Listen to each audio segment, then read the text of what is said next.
3, 2, 1. Jessimae.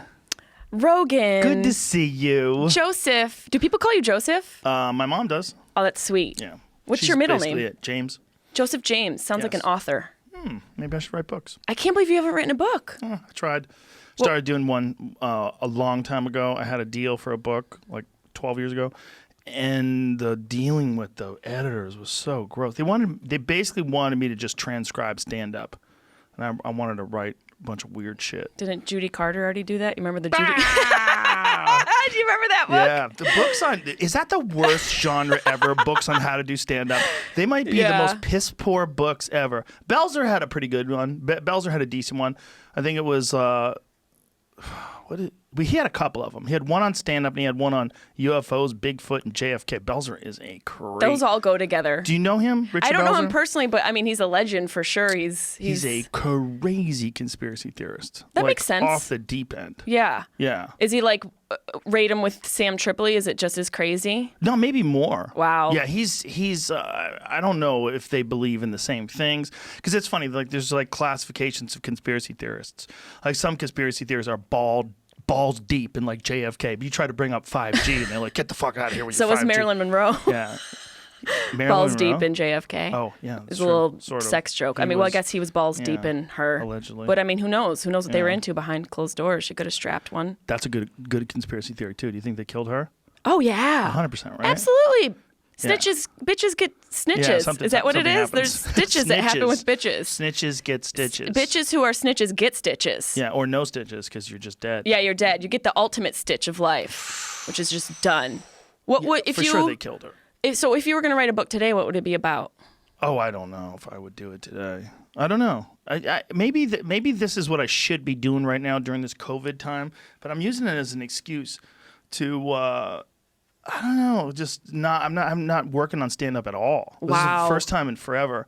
No writing. I haven't written anything. Do you feel like it's relaxing or do you feel any anxiety about having that detached from your day-to-day routine? That's not the anxiety. The anxiety is the world. The anxiety is what's happening right now. General existentialism? Well, just the fact that the economy has come to a complete screeching halt and all these people are losing their jobs and all these people are losing their businesses and we're not exactly sure what to do. Because there's the hardcore people that are like, fuck it, open it up, keep the women and the old people safe. You know what I mean? I know. You know what I mean? We're fucking fine. First of all, stop making us so weak, okay? Why are we grouped into old, haggard people? Most people aren't saying. I made that up. What people are saying. No, but you're right. It is people. A thing. Well, women and children first. Yeah, which we should be for sure. Well, on the Titanic you were. Yeah, on the Titanic we were. That's why everybody loves Leonardo DiCaprio because he died for her. Paint me like your little French girl. Yeah, but meanwhile I'm like, can't you both get on that fucking raft? Like, I know. It's not that. Lie on top of each other. You're already making out. Like, what's... picked his little frozen hands off and shoved him into the belly of the ocean. Get out of here, fucker. Get a sign on the paper first. Nice drawing. Yeah. You could write something about parenting. I mean, it must be interesting for you to be raising daughters in this climate. Well, I think raising sons in this climate would be just as interesting and just as weird. Just raising humans in this climate, what no one's ever done before. Raising kids with full-time electronics and the internet from the time they're babies.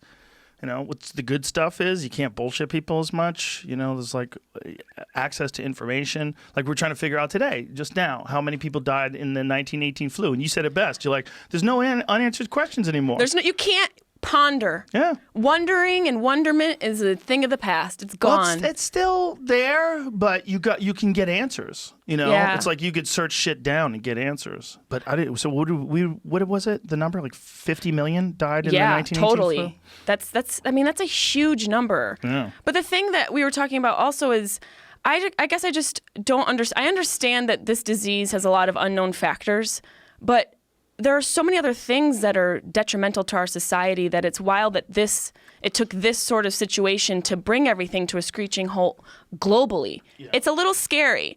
And it's scary that we're using so much resources to deal with it. I know we need to, but then, okay, after this, are we going to start to apply those resources to deal with, child sex trafficking that happens in the country, to deal with homelessness, to deal with these other issues? Mm-hmm. Is this going to be a sort of Kickstarter to be like, okay, let's get our shit together as a global society instead of living in our own tribal existences, which doesn't work. It doesn't work anymore. Whoa.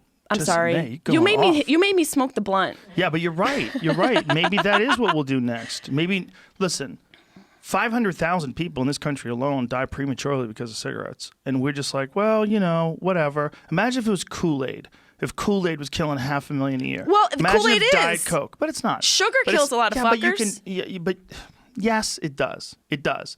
But not as clearly as cigarettes. Like, you can be healthy and occasionally enjoy Kool-Aid. I agree, but don't you think sugar is just as addictive as nicotine? It's very addictive. You're right. I think if we look at it from a broader spectrum, they're both equally as bad and kill just as many people. They do but I kill see a what lot you're of people. saying. I don't think they kill as many because I think heart attacks is higher right now. I guess you would have to lump diabetes in there too, right? You would, absolutely. And And heart what's the attacks, highest killer? strokes, diabetes. Heart attacks. Heart attacks was number one until COVID. COVID took the number one spot on the chart.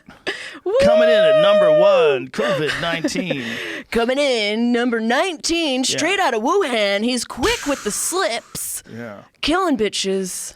And sneaky. Yeah, sneaky. Sneaky disease that kills healthy people, and then old people survive it like it's nothing, and then it kills an entire nursing home full of people, and then young people get it and die from it, and old people get it and brush it off, and some people have zero symptoms at all, as many as 50% or more. Yeah, it's wild. It's like the crack of diseases. It's like Doesn't a make bunch sense. of diseases. It is. It does have a lot of characteristics of multiple diseases, and that's a scary factor for me. But I'm always grossed out. I mean, you and I travel. We used to. Yeah, we used to travel. Remember comedy? But are you enjoying the not flying all the time? Fuck yeah. How good is it for your body? Dude, I feel like I look like 15 now. I'm like, I'm chilling. I got my plumpness back. Sleep is amazing. I don't have to deal with farticles anymore in fucking airplanes. Oh, God. Dude, I don't know what it is about flying. I'm sure it's the pressure and the pressurized cabin. People love to fart on God, airplanes. they let it rip on airplanes, and that's COVID in my face. I'm fine with not dealing with the farts anymore. Imagine if it was killing people, if farts were killing people. If a guy could fart on a plane and half the people on the plane died. You should have met my dad. The couple of those cookies would have ripped you right out of your seat. There's something about old man farts. Oh, they're great. They're legendary. Yeah. It's something funny about like when you walk into a supermarket right behind an old guy who crop dusted you and you're like, you motherfucker. You're not even mad at him, though. You can't be mad at him. That fart went to Vietnam. That was a fart that maybe, fought some wars. He deserves it. People that have been through war have got to be like, what are we doing? You know what I mean? Like if you've been through war and then everyone shut the disease down, people are coughing. Wait. This is what we're worried about? Obviously, it's a terrible disease. I'm making light of it. But it's a terrible disease sometime, which is weird. It's like, car accidents are car accidents, right? Your car gets hit by a train. It's the same thing every time. Yeah, it's an isolated situation. But it's terrible every time. Every time. This is terrible, like a car hitting a train sometimes. People just die. And then for other people, it's literally nothing. Yeah, it's really wild. It's an inconsistent disease. And it's also, I just don't understand how much longer we're going to be shut down. I mean, the economy is struggling so much over this fucking disease. Not just struggling, like broken. Yes, like they're going to have to rebuild it. And it could take a long time. It scares me listening to these experts talk about it. What scares you the most about the current situation? Well, it's always going to be a new disease and loss of life. That's number one, right? So number one is we're all scared because this disease is super infectious.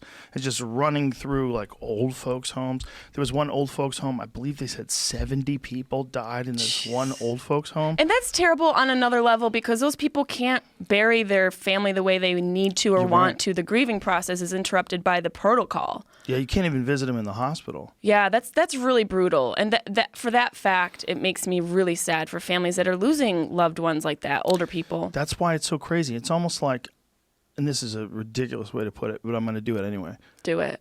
If you were if this country was attacked by an invasion of demons, and they were all interconnected. We did. It was the Kardashians. It already happened. It was a fucking genocide for women. It already happened. Sorry. Continue. You're making a good point. But that's what it would be like. It's like some people don't even get haunted. Yeah. Some people just get a little bit of a demon, and then some people get the full wrath of Satan himself. That's a good point. I was reading about this guy who was on an incubator for more than 30 days. And it was a terrifying account of it was in Massachusetts, of all these different ways they were doing, different methods they were doing to try to revive this guy. And one thing it made me think is like, thank God there's people out there that can do this, that know how to keep a guy like this alive. Yeah. A guy who was a young guy, he was like in his late 30s, I believe, maybe 40s, and he was married with little kids, and it was a terrible story, but they figured it out, and they used some crazy machine it was bypassing his heart and his lungs. Like it had to go in through his leg and like into a major artery, I think, Jesus. or something like that. And they had to keep him like basically in a coma, like so that he doesn't move, like an induced coma to keep him. Yeah, so and he then can heal. they're just trying to pump air into him. Oh my God, it's terrifying. Yeah, that is terrifying. That's why this disease is so strange. It is. I laugh because it's you made a good point about we're lucky to have people who know how to handle this. I feel like that, with social media and everything, those jobs are not as appealing to people. And who knows, in like 50 years of another thing like this, and we're lucky enough to be alive and it hits us, Instagram influencers aren't going to be able to intubate anybody. Right. You know what I mean? Like the girl selling Fit Tea won't be able to help us. And imagine if you thought your job was to help people, which is what most nurses and first responders, their job is, hey, I'm going to do a good thing for the community. I'm going to go do a good thing for people. I'm going to be there to help people when they're ill. I'm going to treat them. I'm going to help them survive and recover. Like, that's a beautiful thing. But to go from that to all of a sudden you're on the front line of this infectious virus war, and you could get bit. You could get bit, and there's not enough PPE in all these places, and it's really scary. That's the scariest part. We don't even have the fucking equipment for these people. How is that possible? They have more equipment now than they ever had before, but they just never saw this coming. And there was a pandemic department apparently, and it was. What do we know about that? It was canceled during the Trump administration? They canceled the pandemic. I believe, yeah. What I read, what I read was that there was like a team in place at the transition that since that time, which would have been 3 years ago by now, those people are no longer at the jobs that they had. So they would have probably had other positions, maybe in the White House or other places. But does the actual position exist anymore? I don't. From what I read, no. Or I don't even know if it was like an actual position. I think it was like a team of people. It's hard to not think about conspiracy when you hear that team was just shut down. And that department was just shut down, and then this happens. I'm not a big conspiracy theorist, but I understand where people might go, wait a minute. Hold on. I know what you're saying. Yeah, I don't think it's a conspiracy. I think it's incompetence. I think, there's been scientists for years, even Bill Gates. Bill Gates in, I think it was 2015, a very famous, was it 2015, did that TED Talk? Oh, yeah, that TED Talk about saying how it wasn't going to be like war. It was going to be about a microscopic war. Yeah. Yeah. Which is what we're at right now. I've heard this from so many independent sources. I think that's exactly what it is, really. I think they just didn't see it coming, and it's just incompetence. They didn't treat it with the respect that it deserved because it's not in their face. Yeah. Right? If you're a person deciding what to spend money on, and you're running something like the United States of America, there's just some fucking wacky decisions you have to make, and someone, whoever it was, made the call that we don't need that. I don't even know if that's true. Maybe the money was diverted, or it was diverted into some sort of another program or something. But they just didn't see it coming. I guess it would be hard to see something like this coming, and it's like preparing for the thing that you can't imagine would be hard to prepare for. Yeah. And it's going to be an interesting thing because, like, for our ability to look back at ancient civilizations, it's a little difficult because of the lack of technology available then to record incidents happening. Right. But for us right now, this is all being recorded, and maybe there'll be a differentiation in the advancements with technology, but I wonder what future generations are going to know and decipher from this situation that we're in right now. Like, didn't they see that coming? That sort of situation where they're like, how did they not see this happening? How do they not know this was going to happen? Well, because we have a really weird inability to pay attention to anything that doesn't affect us immediately. Yeah, that's how strange. It is. It's very strange. But it's a characteristic of human beings that's probably got some sort of evolutionary benefit. Like, concentrate on what you're concentrating on. Don't see the big picture, because if you see the big picture, you're going to go, why am I even bothering? I'm a finite life form on a planet with a dying star floating through infinity, trying not to get eaten. Yeah, you're absolutely right. It's a survival mechanism. There's something about it, like your brain has too much ability to comprehend. And if you comprehend everything, just the nature of life itself, the fact that your body is this ecosystem with all this different stuff inside you, but because you collectively, like however they influence you, however your microbiome influences you, collectively are you, and you know that. You just assume that there's one. But meanwhile, it's this crazy fucking world. It is. In It's your all body, on your interconnected. body. It's all interconnected. Do you ever talk to your cells? No, do you? Is that weird? Do you talk to your cells? I do. I say that like in a sense of, I thank my existence and my being for taking care of me. Like I express gratitude to myself on a microscopic level, on a molecular level. Like talking to plants and I makes them talk to my grow. plants. Yeah. They say that that's real, right? Like if you play plants music, they actually grow better. I wonder if there's plants that like Cardi B, Am I just or if making it's up? all just like. Is that real? No, it's real. Yeah. But was there a study on that? Absolutely. That they grow more flourishly. They flourishly. Is that a word? They flourish more with music in their growing process. Have you ever been high in a grow op? I don't even know what you just said to me. High in a grow op, like a grow op where they're growing weed, walking through weed high. Oh, actually, yes, I take it back. My partner's grow op. I was inside a little bit stoned. It feels nice. Yes. One of the earliest studies of the effect of music on plants was conducted in 1962 by Dr. T.C. Singh, head of botany and at Animalia University. He exposed balsam plants to classical music and found that their growth rate increased by 20%. Compared to a control group, along with 72% increase in biomass. Wow. 72% increase in biomass from playing music. But even at 20%, that's a huge, huge number. And imagine like what that does to plants. I mean, we already know there's science that it helps babies and fetuses and babies inside the womb to listen to classical music and things like that. So it's interesting. I wonder what the rate of helping a baby grow is, what the percentage is. No shit, right? I wonder if you could play Beethoven for your kid when it's like a tiny little baby who's in the crib. What if it increases its intelligence? I wonder if it would. Do you think it would? I mean, for real, there'd be an exercise, right? Because the kid would be following along with these beats. So the thing to like really complex classical music is like, look, I don't know about you, but I don't play shit. I have zero musical talent at all. I have none. I mean, I can do like a finger flute. I love the fact that I don't know anything about how they do it. So I could just enjoy it, like just enjoy the music without thinking about the technical details of it. Yeah, it must be a little stressful if you know how it goes. Right. Yeah. To obsess over that, over the notes. Oh yeah, it'd be like us with comics. You're like, why the fuck did you do that? Yeah, right. Why would he go that way? Why would he go this way? You know what it'd be like? It would be like us if you're watching someone play a comic in a movie. Oh.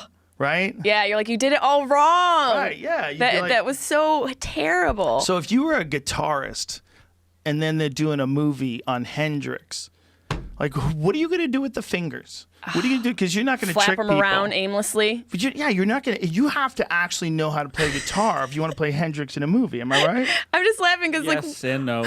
You're right, but also so many people have such different technique that you'd look at some people like that's not how you play that, but you hear it and it sounds exactly right. Because of the way they develop their dexterity. Someone who faked it better than almost anybody. Will Smith when he played Muhammad Ali. I want to say faked it. Right, I would say acted his ass off, became like a boxer. Like I've seen so many fights when someone moves, you go, come on with that. Oh, you're talking about the actual choreography of his movement. His movement. See, I never saw that movie, but I know it was a good one. I thought you were going to say, like, because we're talking about music, like Jamie Foxx with Ray, but I don't know. Oh, he's fantastic. Yeah. That guy can do anything. I know Jamie Foxx is amazing. Weirdly talented. Yeah, he is. If you listen to his voice, you're like, whoa, you can do that too? Yeah. He is a very, very talented dude. Very funny. He did the cello thing too, though. Like he made it seem like he would learn. Maybe he did, but a master cello player in that movie with Robert Downey Jr. Yeah, that's right. The guy was like homeless. Yeah, I can't remember the name of it off the top. What was the name? We can Google it, Jamie.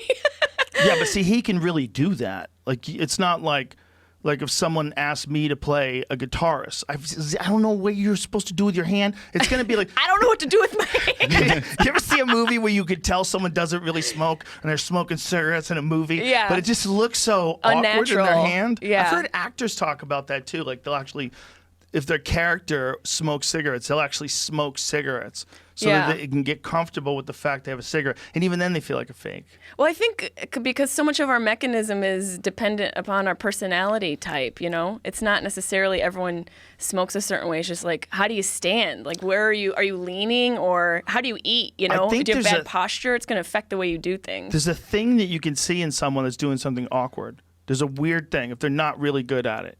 And it's like I play pool. And when you watch someone play pool in a movie and he's supposed to be an amazing pool player, you're like, bitch, get the fuck out of here. This guy's doing everything wrong. Like, everything's all clunky. And like, that guy can't play. Do you like that Martin You can see Scorsese it in movie? seconds. Which one? The Hustler? No, with Color Money? Oh, that's Color right. Money. Yeah. It's a classic Oh, it's pool, amazing. pool movie. Yeah, that's an amazing movie. That's an amazing movie. That's Yeah. actually the sequel to The Hustler. Oh. Yeah, The Hustler. I've read the books. The really book. I forgot who's the author. Forget the author. You read a lot. When did I you don't have read time much before? anymore. Mostly what I do is listen to books on tape. Is that considered reading? I mean, you It's a must. good question. Donnell Rawlings says no. Donnell's like, no, was he's like, such a wait, hater. you listen, and you say you read. And Ari Shaffir said the same thing too. Ari Shaffir wrote on my Instagram some fucking So comment. like books don't have tracks or something. Yeah. That's funny. Come on, bitch. But I mean, if you're in school and you're getting a lecture, you're learning. Yeah. Listen, it's not the same, but I can do it when I work out. So I can listen to books while I work out. Do you think you retain information better when you're like working out and doing physically exerting things? No, I think you retain the most information when you're sitting there concentrating on retaining information. Right. You retain less, but you could still do it. You seem really able to acquire and retain a lot of information. It's scattered though. It's like I have all my hard drives are fucked up. Are you running on an old Dell processor? Yeah, I'm supposed to. I have a chimpanzee's brain, right? I'm chimpanzee? supposed to have, like a few categories of things that I concentrate on. That's what my brain's designed for. But I've taken it like if you're trying to put a big engine in a Volkswagen Bug. I'm just cramming information instead of horsepower. I'm trying to cram information in this chimp brain. Do you get headaches from it? Every day. No, I'm lucky I don't get headaches. I've had friends that have had migraines, and it seems like probably one of the most disturbing things you can experience. Yeah, there's so many other physical symptoms that are associated with migraines that just the migraine itself, everything else seems so much worse. I've had friends that say it's like literally like their head's in a vice. And it'll last for an hour. Yeah, that's brutal. And Do you have any like physical issues? I know you have like a joint issue or a bad knee or I've something. always got something wrong. From fighting? Yeah, there's always something wrong. Is there anything congenital? No, nothing. No, everything was just from use and abuse. But like I'm 52, and for most guys that are 52 that still get involved in jiu-jitsu, they've got a bunch of surgeries. Most guys have like back surgery or shoulder surgery or knee surgery. Almost every guy that I know that gets into like his 40s and 50s from jiu-jitsu. It must be like, is that like a midlife crisis choice where you're just like, I gotta try this thing and challenge myself. I'm a man. I gotta get in the ring. You could use it that way, but it's more like a life challenge. The way I look at it, it's like a really difficult thing to do. And in doing really difficult things, it increases your capacity to do other things. And it also occupies your mind with real drama. It's really dangerous. What do you mean by it's really real dangerous. drama? It's really dangerous. I mean, it's not dangerous in the fact that you're going to get hurt. You might get hurt, but it's most of the time when you train, you don't. But I mean, it's dangerous in that this guy's trying to kill you. He will tap you out. You'll tap, and you'll give up, and then you go again. You're not going to die. You're not going to get hurt. But the reality is, he could have killed you. If somebody gets you in an armbar, they're going to break your fucking arm. If they get you in a triangle, they're going to put you to sleep and strangle you to death. Are you flirting? That's That sounds great. my point, Jessimae, is that when you do that, it makes other things easier. I makes get it. other things seem trivial. Yeah. The people that get good at jiu-jitsu, men and women, they have a tolerance for the hardships of life that's built into them from training sessions that other people don't have. When you're a woman, you're constantly grappling with this other bitch is trying to kill you. You're good friends, and they're getting on top of you, and she's trying to strangle you. She's trying to get you in a rear naked choke. You're like, not today, motherfucker. And you're doing this all the time, like regular nonsense out in the street. Yeah, it must be a great Seems way trivial. to focus your stresses and angers in your everyday existence and sort of funnel them into this. Instead of that, I think it avoids a lot of the anger. I think a lot of like frustration that a lot of people have, the tension, is like built up energy that they need to expand. They need to expel. They need to get it out of their system. And they don't get a chance to. They're stuck in offices. They're stuck in their car. They're stuck at home, wherever they are. I don't know if it's not they don't get a chance to. They don't decide to implement it into their life somehow. Because there's a choice to make. And I realize there are limitations to people's lives in certain situations, but it's a choice to implement something like this where you can deal with your anger. I mean, anger is necessary. Here's why it's a weird choice. It is a choice, but it's not normal or healthy to sit in a chair all day. No, it's not. And everybody's being forced to do that. And it is a weird thing to decide that we got to do. I mean, that's why there's so many suicides in Chinese culture, isn't that? Like in Japanese cultures too, because crazy hours too, right? Yeah, but they're sitting in a desk all day long, jumping out of their windows because of the stress of the work week. Imagine the feeling when you make that jump. You probably regret it. This job. Yeah. There's no way each time you're like, this is a good choice. Each time. Milk was a bad choice, and so was jumping out of the window. Boy, that's a crazy way to go. It is. But how crazy is that Foxconn place where they make the iPhones? They had to put nets around it because so many people were jumping. I mean, at least they're evolving, Would it be fun if they put a trampoline, then you can just kind of jump around and deal with your emotions in that? You're like, I guess it was a good thing that I didn't do it. That I didn't die. They have dorms there and everything. Like, why can't we make an American cell phone? Is that impossible? Or no, would we have to pollute everything? Like, this is the thing. It's like, no bullshit. Like, no bullshit. I don't know why everything gets made over there other than cheap labor. That's why it is. But the other question could be, is it also because they don't have the same environmental concerns? Oh, wow. I know that if you're in some of those cities, the smog is fucking insane, right? Some of the worst air conditions in the world you'll experience in these cities where they make all this shit. Yeah, they don't give a fuck about nature. Like, here's the deal. Can we even have all the stuff we have over here and make it over here? And not have all that waste? And not pollute the world? Like, Can I ask you a question? Don't you think... we should answer that one first. Oh, yeah, we should answer that. Figure out if this is true. Does this make any sense? It does. It does make sense. But don't you think we make too much shit? Do we need a new car every year? No, we don't need a new phone every year either. We don't need new shit every year. And you talk about the waste that it's producing. I got an iPhone 11, and you could have this for 5 years. Like, if this is all I could do on the phone is call and make pictures and fucking shit that you do normally and send text messages...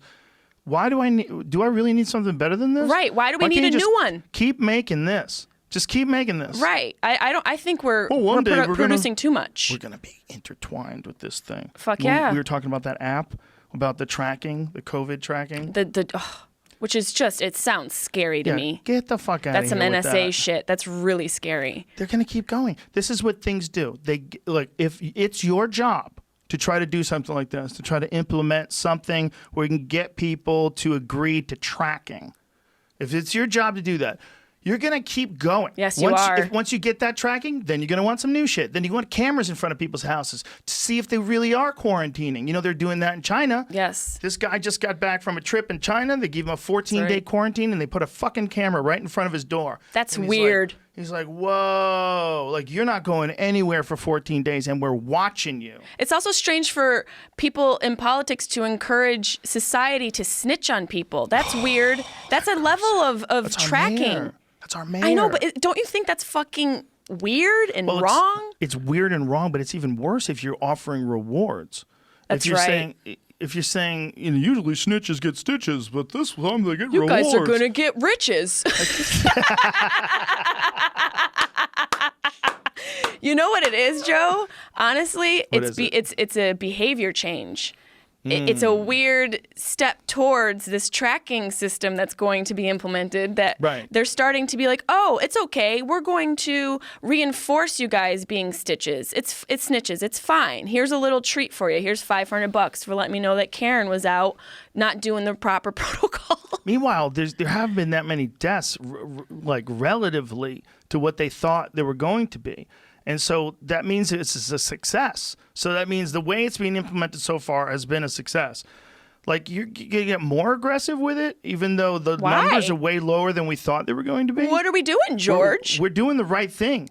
understand that it's hard for people. If just, keep an eye on each other. Don't let people do stupid shit. You shouldn't have fucking parties, but you also shouldn't give people rewards to snitch. No, that's not Don't have helping. one of them house. I saw a house party the other day where people had masks on. So someone put it up on their Instagram. I'm like, this is crazy. It might have been Lil Duval. Lil Duval has the best. He's the best Instagram follow out there. It's so good. It's so good. And he posts all day long. He's just getting high and posted. Lil Duval posts the funniest shit. He posts the funniest shit. But he really does. That house party was packed. Yeah, it was a packed house party. I think it said something like, "If these people ain't dead in 14 days, I'm gonna go out." But also, like, dude, people are partying with masks on. Like, they're partying in my apartment crazy. as well. Like, not where I personally live, but the building. People have been having house parties. Having them, chilling. I hear there's Cards Against Humanity happening a lot. Oh my god, it's wild. And like, did you see the beach? Oh, there it is right there. Look at the dude with the mask. If don't nobody from this house party die in 14 days, I'm going outside. And also, why is it so bright? Well, it looks more like a meeting that just let out in a business. But maybe it is. Maybe this is bullshit. That's the thing. Like, or maybe someone turned the lights on and take a picture. How do we know these photos? So many photos are doctored. Like, you talked about the picture from the beach. How do we even know what date that's from? I'm sure a lot of these things you can sort of track. But then they posted a picture about the anti-stay home protesters. It was a photo from like an election from 2011. One thing I saw. I think that's just lazy journalism. They're just clickbait people. But that's interesting. Did you see the deep fake of Biden's tongue? Did you see that? There's it sounds like a porno category. There's a crazy deep fake where they took Biden, his thing where he's doing this press conference, and they made him move his eyebrows and stick his tongue out in this really wacky way. And when I saw it, I was like, is he really doing that? And I'm like, I don't know if this is really not. So I think I retweeted it. I'm like, what is this? I just set it out there to the universe. Somebody tell me what this is. Yeah, and then someone wrote a thing about this deep fake. What did it say? Was the article like the beginning to the end of democracy or something like that? But it's really. Do you want me to send it to you? No. I found it. I'm looking at. I guess calling it a deep fake might be It's not a deep fake? Misleading, but yeah, it's not technically a deep fake, but it's not accurate either. It's like manipulation.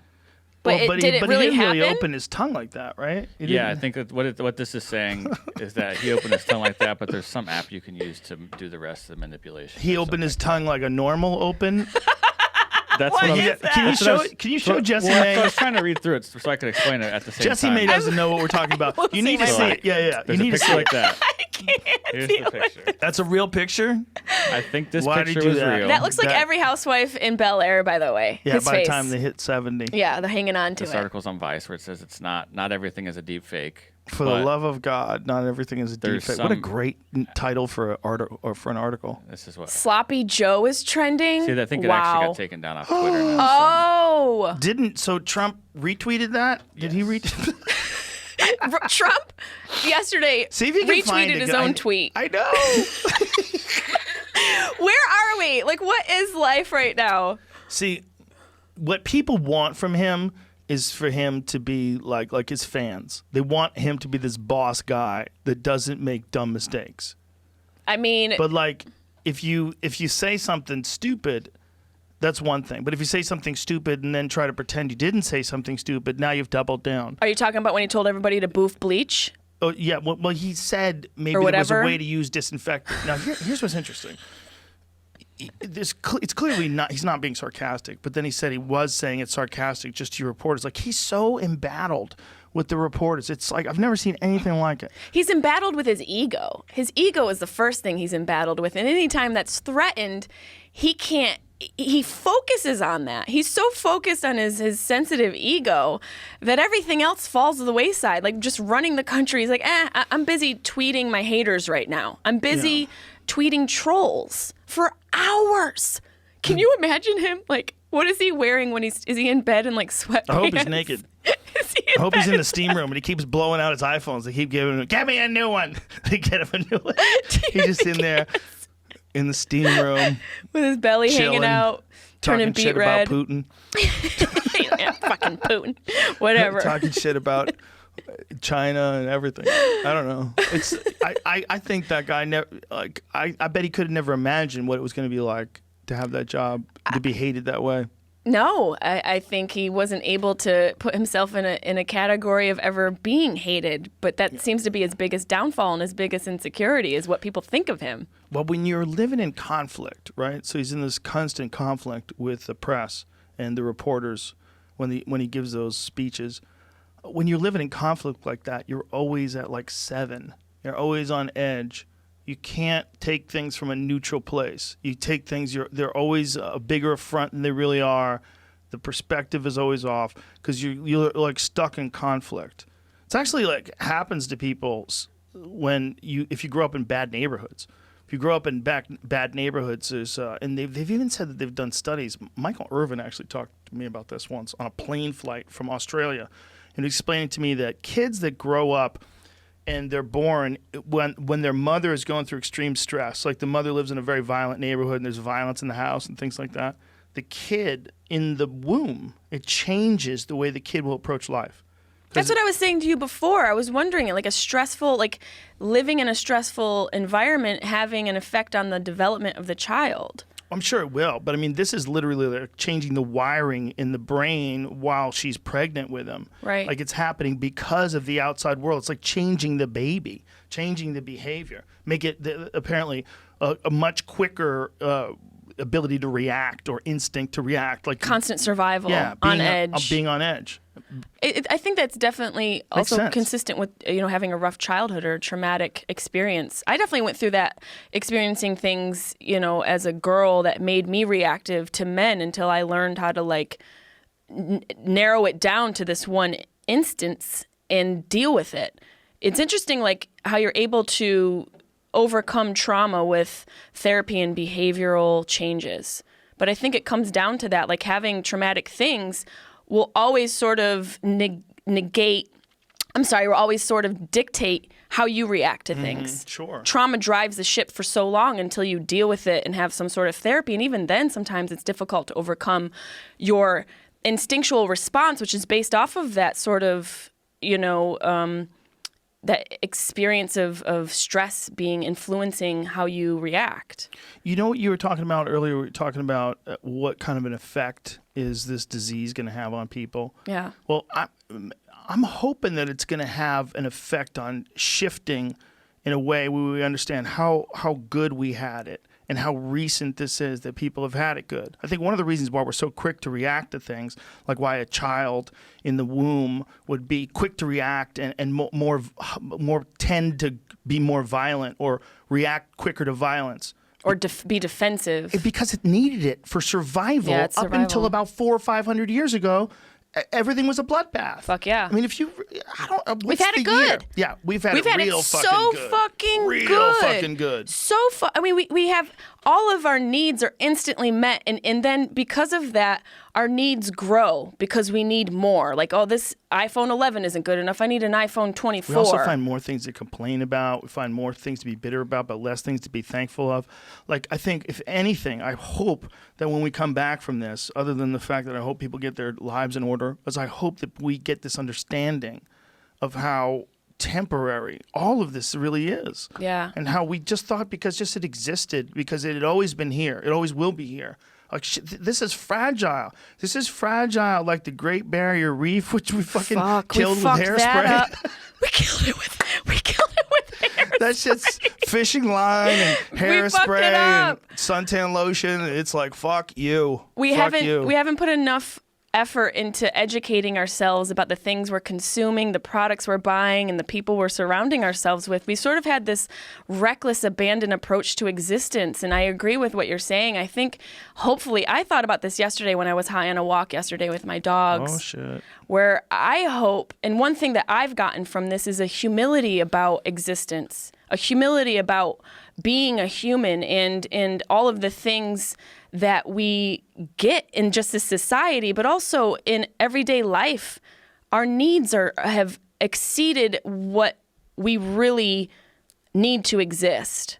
And our wants are beyond what we really need on a day-to-day basis. It's greedy.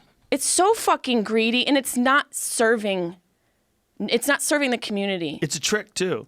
You're tricked into working harder and wanting more, and it's just working it's hard a trap. for some dude you don't know, that like cliche thing where you're making money. Job you hate. To get in a car to drive to a house you can't afford, to be in a marriage that you haven't put any effort into, and to put the TV on, to put the food that's not good for you in your belly, and rinse and repeat. The dog's a cunt. The dog's a goldfish cunt. Dead. The dog's not the cunt. Usually it's a spouse. The dog's the saving grace. Sometimes you can get a fucking rescue dog that's a little bit of a cunt.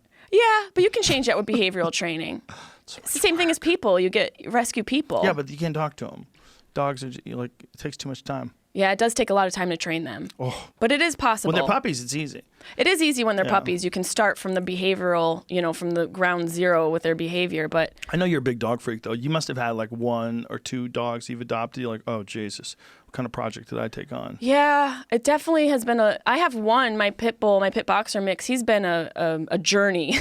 I've had him for like 9 years, and when I got him in Brooklyn in this shelter, and it was like a bully breed shelter, pits and Dobermans and German Shepherds and all the dogs that people are kind of scared of. And there was like 3 rows of cages that wrapped around this room, and they were all stacked on top of each other. And I just put my hand up against each cage just to see how the dog would react in this stressful, talking about being inside of a baby being in a womb while the mother's stressful. This is a similar scenario where these dogs are in this room and it's stressful and they're all barking. So I just put my hand outside of each one just to see their reactions. And Carlin was the only one who, when I put my hand in front of his cage, he didn't meet me with aggression. He turned around and showed me his butt and he let me scratch it. I'm like, this is my dude right here. But to that point, the dog's behavior, I'm sure you know this, in a shelter is not reflective upon how his behavior will be. Of course.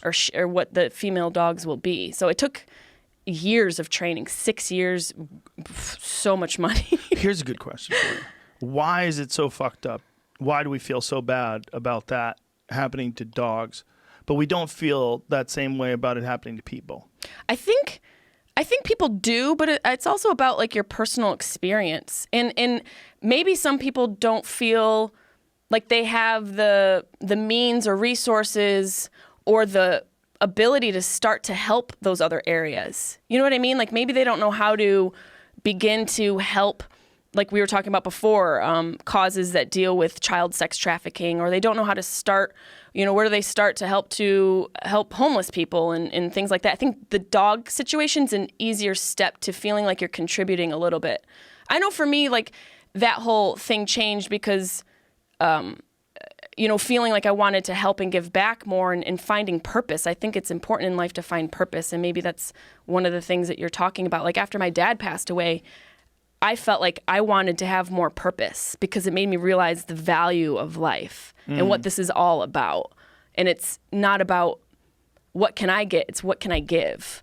And so I did research into Alzheimer's and did research into how could I become an advocate and ways that I could inspire and help other people that are dealing with the disease. And it's really a statement on turning pain into purpose. And I think that people who get dogs, maybe they don't have a big enough purpose yet. Does that answer the question? Well, did I go too deep? Maybe you just like dogs. I love dogs. Yeah. It doesn't have to be so crazy. Well, I know you like to go into the darkness. The darkness. Yeah. Yeah. No, there's dogs are like little love dispensers. They're great. They're pure love. Yeah. They only function on love and immediate, gratitude. They just want to lick your face. I mean, my dog crapped on my carpet last night, but that's okay. I'm not taking it personally. The problem with dogs, the pound dogs at least, is that sometimes, they're in for too long or they're just habituated to it. It's just they're scared. They went there because they were abused. It takes a lot of effort. But isn't it crazy that we don't think the same way about people? It is. It's fucked up. People that are in prison for stealing something, we're like, fuck them, keep them in the cage. Like, there's something about, like, how many people really should be in prison? How many people really should be in prison? A fraction of what we have. Yeah. There's people in there that don't deserve it, and it's definitely a systemic issue for sure. And it's a almost like a caste issue when it comes to like how much money you have. It's definitely like a financial issue too. Right. You know, Like what? How about nonviolent drug offenders? Right. Think about that. Nonviolent drug offenders. What do? They take them, lock them in a cage. But if you're an opiate distributor, if you're a rapist. No, I'm saying if you're like a pill company like OxyContin, you know what you just get money. Yeah. You just get money. You kill how many million people die every year from OxyContins? I mean, what is the worldwide opiate death? Like, is it 100,000? Is it over 100,000? In this country, I don't think it's quite 100,000 a year. 75,000? It's a fraction of cigarettes, which is really crazy. Like, it's a fraction. Cigarettes are so bad. They're so bad. They're the worst. But I get what you're saying. It's definitely, you're pumping pharmaceuticals and that's okay. But people who are in jail because of marijuana, yeah, it's fucking ridiculous. Some of it's just possession in some states. Just having it on you. Having a couple ounces. CDC's response to the opioid overdose epidemic in 2017, more than 70,000 people died from drug overdoses, making it a leading cause of injury-related death in the United States. Out of those deaths, almost 68% involved a prescription or illicit opioid. And a lot of these people who get onto opioids, they never did drugs before. That's not a word I say with confidence. Opioid. Opioid is a tough one. It's a weird... When I'm saying, I'm like, are you saying that right? Opioid. It's a weird word. Opiate. It's fucking up the rest of my words. Because it was like opiates. I could say that. Opioid. An illicit opioid together is a tough There's grouping. so many people dying of that stuff. And so, yeah. And those are legal. That's legally prescribed. Mm-hmm. We're talking about a quote-unquote legal drug that is on the market. Yeah. And they try to give it to you, too. I had my nose fixed. I had a deviated septum, and they put this thing in my nose and cut out all the scar tissue. It was really bad. Like, I was listening to myself talk from like 20-something years ago, and I was like, God, I'm so nasally. And I realized that's what it was. Like, my nose didn't work. It was useless. I had like 1/4 of one nostril that I could get air out of. The rest was all smashed up. So they fixed it, but it really didn't hurt. And I'm not trying to be a tough guy. It really didn't hurt. It just didn't hurt. Like, after it was over, it was like, yeah, my nose is a little numb, but I'm not like, I'm in pain. It's like, it certainly hurts. But it's not like I need a drug. And the guy offered me 2 different kinds of pills. He offered me like Vicodin and Percocets, or one of those fucking things. One of them was hardcore, whichever one it was. I was like, Jesus, man. Don't they get, they used to get, perks for prescribing, and they would get perks for how much they prescribed out to people. It must be. And there was that whole pain management system that was implemented into our hospitals is also based off of, being able to prescribe opioids. Yeah. In companies were giving kickbacks to hospitals based off of their level of pain. Like, if you had higher pain, you would get money because that would equal dollars on the pharmaceutical side of you prescribing the drug. Really? Yeah. I read an article. As long as you got a citation. You can pull that article up. Yeah. Yeah. Allegedly, but I did read that. God, it's crazy. The doctor didn't, he was like wasn't just encouraging me. He was pushing these things. He's like, you're going to need this. And I was like, man, everybody told me, like, oh my God, it's the worst things ever. And apparently it used to be that they would pack your nose up with gauze. And then when they pulled the gauze out at the end of like a week or so, it was like really painful. But now they don't even do that. They have like these nose tampons, and they just slide right into place, and they come out after a week or whatever the fuck it was, where I had to keep it in my nose to keep everything open after the surgery. But it was nothing. And this guy was like, you need pills. I'm like, I'm telling you, it was nothing. Like, it was over. I was like, it doesn't feel good, but it doesn't hurt. Was he trying to Michael Jackson you? Was this? I just think they do that with everybody. They don't want to hear you bullshit about pain. It gets you in and out. They don't want to hear you whine either. It's a drive-through. My knee is killing me. What to do? Take those pills I gave you, stupid.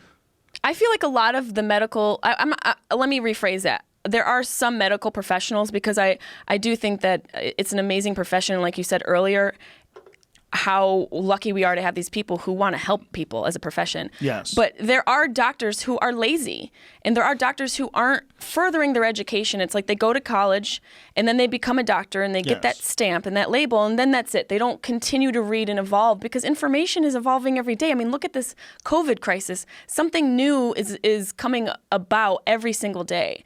Yeah. And it was really apparent when my mother, she was sick. She had an issue with her heart, and she went into the doctor. And then immediately the doctor wants to put her on a bunch of medication. Not once did the doctor ask her about her exercise. Not once did the doctor ask about how she eats and what her history was with nutrition. Didn't even offer like an alternate way for her to eat to sort of build her heart strength from within. Just wants to put her right on medication. And to me, that's a big issue with our medical professionals these days. Is they're just lazy. Well, it might be a little bit of that, but also it's like that you can do. You can get a person on medication, but trying to get a person to get their shit together is fucking way too hard. It is way too hard. Especially if someone's coming to you with like health issues. You can look at them and go, hey man, you got to get your shit together. You're going to fucking die. Stop eating Twinkies. Stop drinking soda all day. Come on. I would rather that. But you can't do that. They're not going to, first of all, they probably won't listen. They'll get mad at you. They'll say you're fat shaming them. You can't tell someone that they have to get their shit together and then, boom, they get their shit together. It's like a long process, and they have to be fully on board. I agree with that. I just think it goes further to the doctors not having the care or whatever it is to at least provide a little bit of information. But I think to be a doctor, to give like a really good holistic approach, like a holistic response, like let's take care of your whole body. Let's not think about this injury. Let's think about your whole body. Why did this injury happen? Why do you get sick? Why, what's going on and what can we strengthen? Let's take a look at your nutrition. Let's take a look at your lifestyle. Let's take a look at the amount of sleep you get. But no one has time for that. I know, no one has time for that. That's the problem. Like the to system be a is doctor fucked. like that is really fucking time consuming. And these doctors are fucking pumping people in and out of their office. And they're dealing with insurance and malpractice lawsuits. And it's a business. It's a crazy business. And they're still in hock for the fucking student loans they got to go to medical they still have to pay their school. student loans. It's so fucked up. Shout out to my friend Steve Graham. He was fucking struggling with his student loans until he was like well into his adulthood. He was an ophthalmologist, and for him, it was just like a catastrophic amount of money that you have to spend to go to school. That's so unfortunate. It's it really crazy. Is. It really it's crazy. You send them out of the gate with an incentive to do more surgery because they're all broke. And they're on debt. They're in debt in a big way. Hundreds of thousands of dollars. Imagine you got to catch up to hundreds of thousands of dollars. And you got a wife and a kid, or a husband and a kid. Jessimae. It's so stressful. And then be able to operate or prescribe or to be present and to be on the front lines today. But I mean, a lot of that is the breakdown in the overall system. The overall, healthcare system is completely, it's so disjointed from really keeping people healthy. I know because it's a business and maybe it's my hippie heart, but isn't there some way we could shake this shit up so that at least it's starting to give people information, knowledge, and tools so that they can have somewhat of a healthier existence? The problem is people are a lot like dogs in some ways. It's very difficult to learn the bad lessons that you learned when you were young. If you get a dog from the pound and their life was fucked up and they're all sketchy, that's the same thing with human beings. And it's also the same thing with diet. Like if people get on a certain diet when they're really young, and their parents are on this shitty diet, it's fucking hard for you to get them off of that. It's ingrained. It's a part of their genetics. All animals, whether it's humans or dogs or anything, they seem to get trained by their environment. And then once they're trained, once they've sort of adapted to their environment in whatever way they had to, it's really hard to get them to shift. It's really hard to get them to change. It's that reinforcement. It's like behavior and reinforcement. Like you have to almost take it upon yourself to recognize why you're doing something and what is it that's reinforcing you to do it. And that takes a lot of self-awareness and self-work to go, oh, I'm doing this, you know. For a lot of girls that I know, because I have a huge female fan base, when I do Dr. Peluso on Mondays, thanks to you, I'm a doctor. I answer questions for everybody, and sometimes they're medical, and I'll Google and try and give a little bit of information. But a lot of times it's girls like, this guy is such a jerk, and should I text him back? And you're allowing the assholes into your life to satisfy that void inside of you. You're sort of allowing that behavior because the negative effect that you have is like that reinforcement, and it just brings you back into that cycle of trauma and abuse that you experienced before. Dude, that's very deep. I feel like I can get deep here with you, Joe, and you won't judge me. No, I don't judge you at all. And as a father of daughters, that's why I say, like, do you feel, a certain way about raising daughters in this climate? Because that's my experience, and I know what it's like. I'm a very hopeful person, and my hope not just for my daughters, not just for everyone in this room, but for everybody, is that all this stuff is a wake-up call for us. And I think that when we're talking about these deeply ingrained patterns of behavior that people get into, and that we need to, especially with healthcare, but also with education, all the things that you need to keep your body healthy and to allow you to advance in life, to give you a chance in life, to be in a place that's crime-free, to have nutrition, and to have healthcare, and to have education. And if we could give that to everybody, like I've always said, like if we really wanted to make this the best country ever, well, what would be the first thing you would do? You'd say, well, we need to have less losers. We need to have, I don't mean losers like, they're weak I mean like they got dealt the wrong hand. You got born into a terrible neighborhood that's crime infested, and it's been this way for decades, and no one's going to change it, and there's just gangs and drugs. You can't say that someone who's born in that neighborhood has the same starting line as someone who's born in Bel Air. It's crazy to say. One person, right. So we got to figure out how to have more people have more of a chance. And instead of thinking that it's all for us, like the people that do well, like whether it's through Wall Street or business, instead of like continually chasing more and more money, maybe something like this will make us say like, we got to reinvest in bringing everybody up, and then there'll be more competition, which would be better for everybody because you have more people that are striving to get better, and people push you. They push you. People that are good push you, and you become better because of them. Like it's iron sharpens iron. It's in the Bible. You need it. You keep moving. And then we could somehow or another make things at least slightly more even, because it's not like you can't fix it. It's a huge disparity, though. Right, but it's not like these crime-ridden like this is just what it is. No, there's no solution. We've put all the mathematicians and all the social engineers, and we can't fix it. The education aspect is a huge issue. Like the access to education. Access to safety. Yeah, and right? You're absolutely right. And then healthy food, and then understanding the choices, like why you want to eat healthy food and what's the difference, and educate people. Just educate people on that. How many people grow up and they don't even know that drinking all that sugar, eating all that sugar is going to fuck you up long term? Well, it goes back to what you were saying about the parental influence. It's just it's ingrained in who you are. Yeah. It becomes that sort of vicious cycle of rinse and repeat.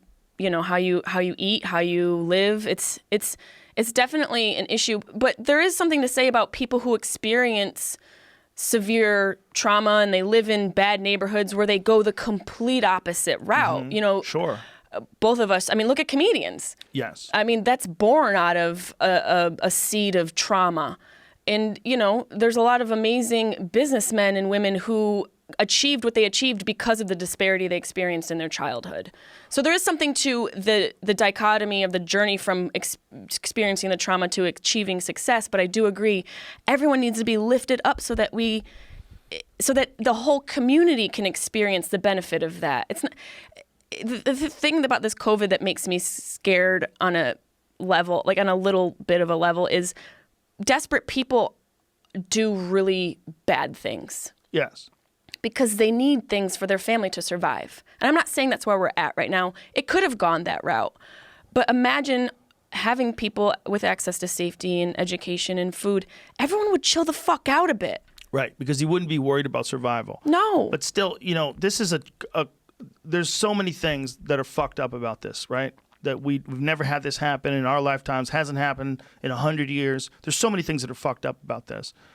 But the repercussions, we got to be real careful about how we manage the repercussions of starting everything back up, the economy, starting it. What do you think is going to be, what do you think one of the first issues is with opening things back up that we're going to experience? Restaurants, comedy shows, like that kind of shit. Yeah. Where people gather.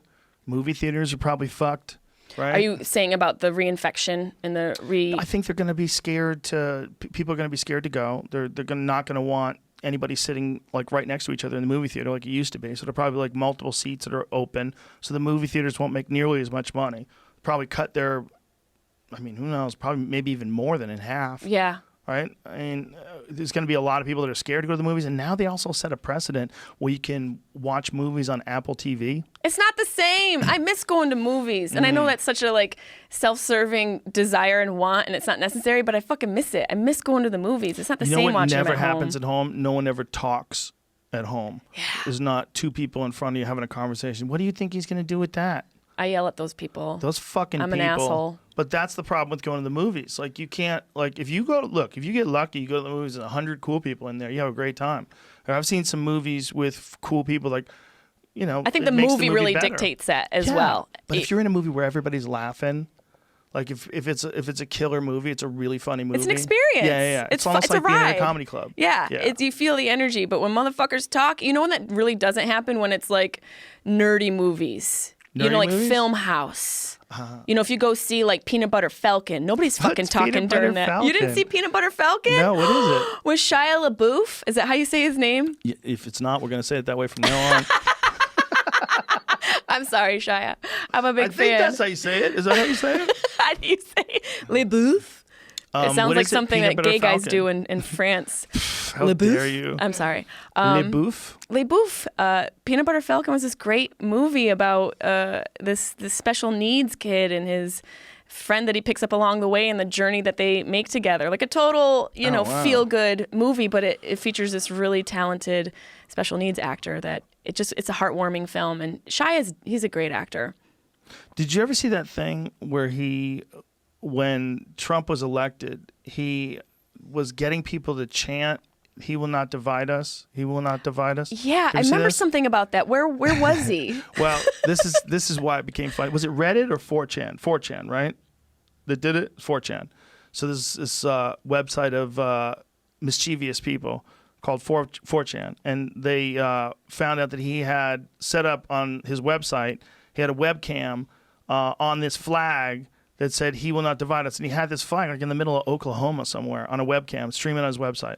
So the geniuses, these nerd geniuses, decided to triangulate where that was based on the stars that you could see on the webcam in the distance. They figured out where it was on planet Earth. Then they had someone drive around in a truck and honk the horn while another person was listening to the webcam and see if it gets louder or quieter. So as they got closer and closer, it's genius shit. They finally got to the webcam. They took the flag down. The guy looks in front of the camera and goes, "Fuck Shia LaBeouf."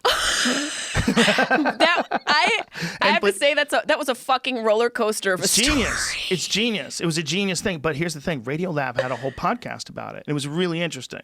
Because first of all, no one got hurt, right? This is not about violence. This is not about terrorism. No one got hurt. It's about point of views. But it's also funny. It's also funny. And if you don't think that's funny, well then you must not have had a job that you hated where you sit in a cubicle and you Google funny shit, because that's funny. It is really that fucking is fucking funny. And look, Shia's going to get over it. If that's all the guy did is say fuck Shia LaBeouf, that shit's hilarious. If that was me and I was a pretentious fuck and I had a sign that said "He will not divide us," Would and you I show put it him on your my butthole? website. No, but if I did and they found my flag and they took it down, they went, "Fuck Joe Rogan," I'd be like, you got me. That's pretty talented, and the fact that they found it by the stars. But here's the thing, 4chan, they said, well, it was on this website, 4chan, that's been known to be sexist and misogynistic and all the other istics and isms. And what does that have to do with it? Has nothing to do with it. No. So they did, because someone might have posted like a Hitler frog with the Pepe the Frog. Hitler frog. What's that children's book? The Pepe the Frog. Oh, yeah, yes. Like, because on that same message board, somebody might have posted a picture of that, of the thousands and thousands of users. They'll use something like that to say, oh, this is just what 4chan is. It's just, right, to group it. It's just the worst people on earth, the biggest monsters ever. Yeah, and people that found that fucking flag by staring at the stars. Okay, they're that too. You don't think that's amazing? You don't think that's amazing? Super. And all they did is say, fuck Shia LaBeouf. That's it. That's some really talent. That's like talent that should be focused in a specific field. Listen, it probably is. They were probably just bored. They're probably tired of this fucking shit. And they saw it and they're like, this guy, I'm going to find it. I'm going to find that flag. And then they put their nerd minds to the test. Do you know how good it must have felt to find the fucking flag? Yeah, it's like a movie. Like find an X and dig a hole and find pirate's booty.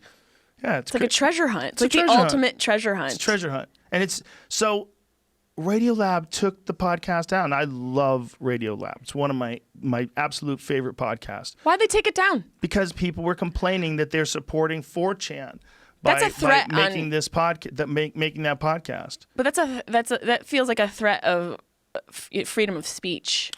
Well, If people don't like something, we're going to start taking it down. Like, no, keep it up, because only those conversations are the ones that move the needle on a societal level. Like, only those conversations where people are debating, do we learn and grow if we open ourselves up to that? I mean, if you and I sat here and agreed on everything, it'd be a fun conversation, but it's also interesting to have, alternate points of view and learn from one another. it's also, they didn't do anything that deserves to have them nuked from the historical record. Yeah, exactly. If you have people and you have an open message board, which is what it is, and people post awful shit, that doesn't even really represent who they are most of No. the time.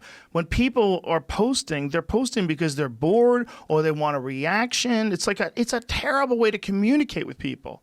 It is, and it's also find a way to create some sort of algorithm to block people like that. Instead of taking down the people who are putting up these videos, instead Yeah. of censoring, you should just block the trolls. Block the trolls, and they can go someplace else. But people are and doing cry. that. They do that themselves because they want to get a reaction out of people. They do.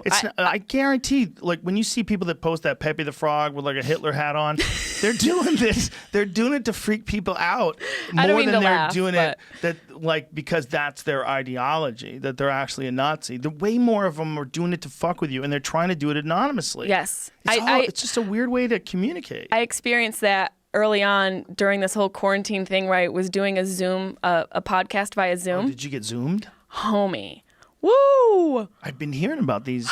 What happened? So I went to record my podcast, Sharp Tongue Podcast, shout out to my own podcast, on Zoom, and I didn't set the parameters.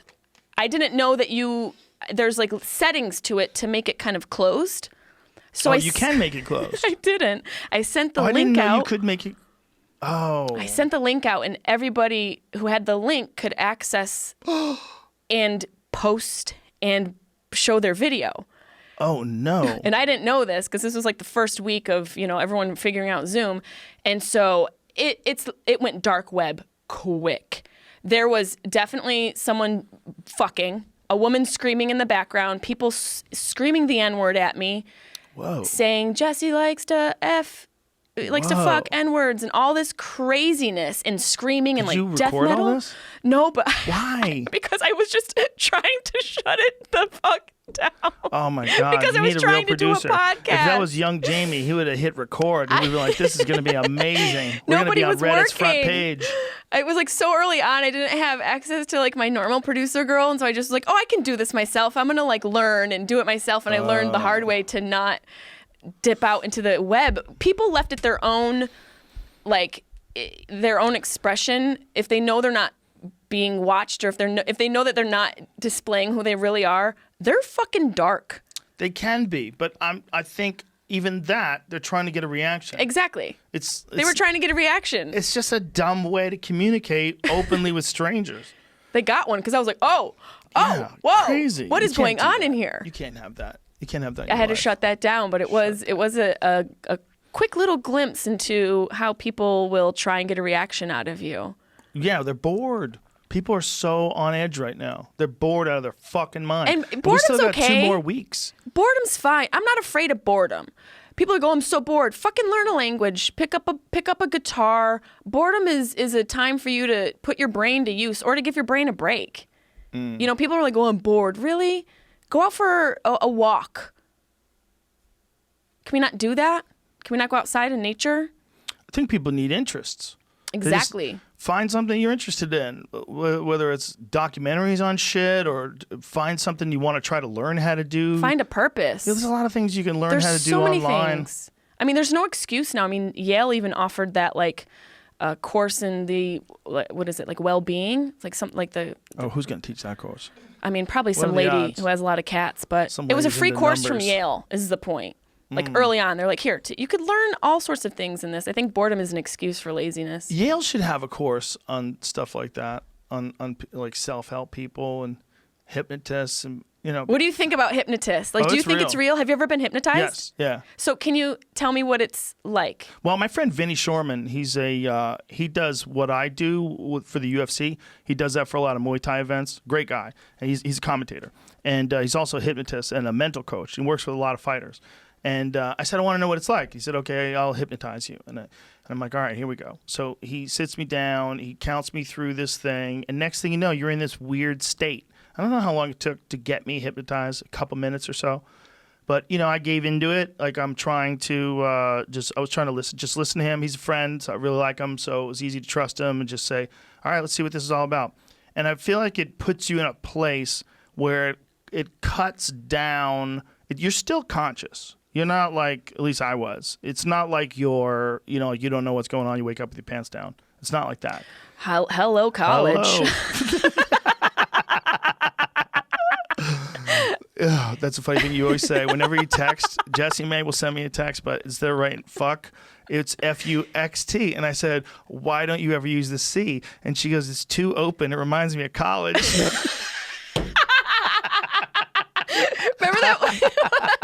that one time I texted you and I was like, I'm going to Japan. And you were like, oh my God, that's so exciting. When? I was like, just kidding. I'm high eating sushi.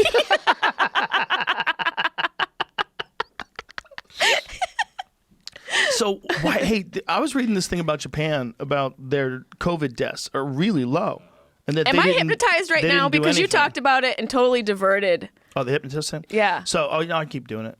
I could keep talking about it. But it was interesting. It's like, I wanted to be, sounds crazy, but my thing would be to try to figure out how to distract myself less, have less procrastination, and just you're a procrastinator? No, very little, but I want to get rid of it. Even the little I got left. I can't imagine this was a couple if you're years procrastinating. It just seems like a couple a years lie. ago. Maybe it worked before I moved into the studio. But it was just an interesting way of channeling out all the bullshit and getting to like sort of the heart of who you are in this weird way. It's like it gets to this weird center of you, and then as it expands back out to regular consciousness, it's like you're filled in with the outside world and a lot of other shit. It reminded me a lot of experiences that you can get, or states of mind that you can get where you do the float tank. I was going to say ketamine, but yeah. I've never done that.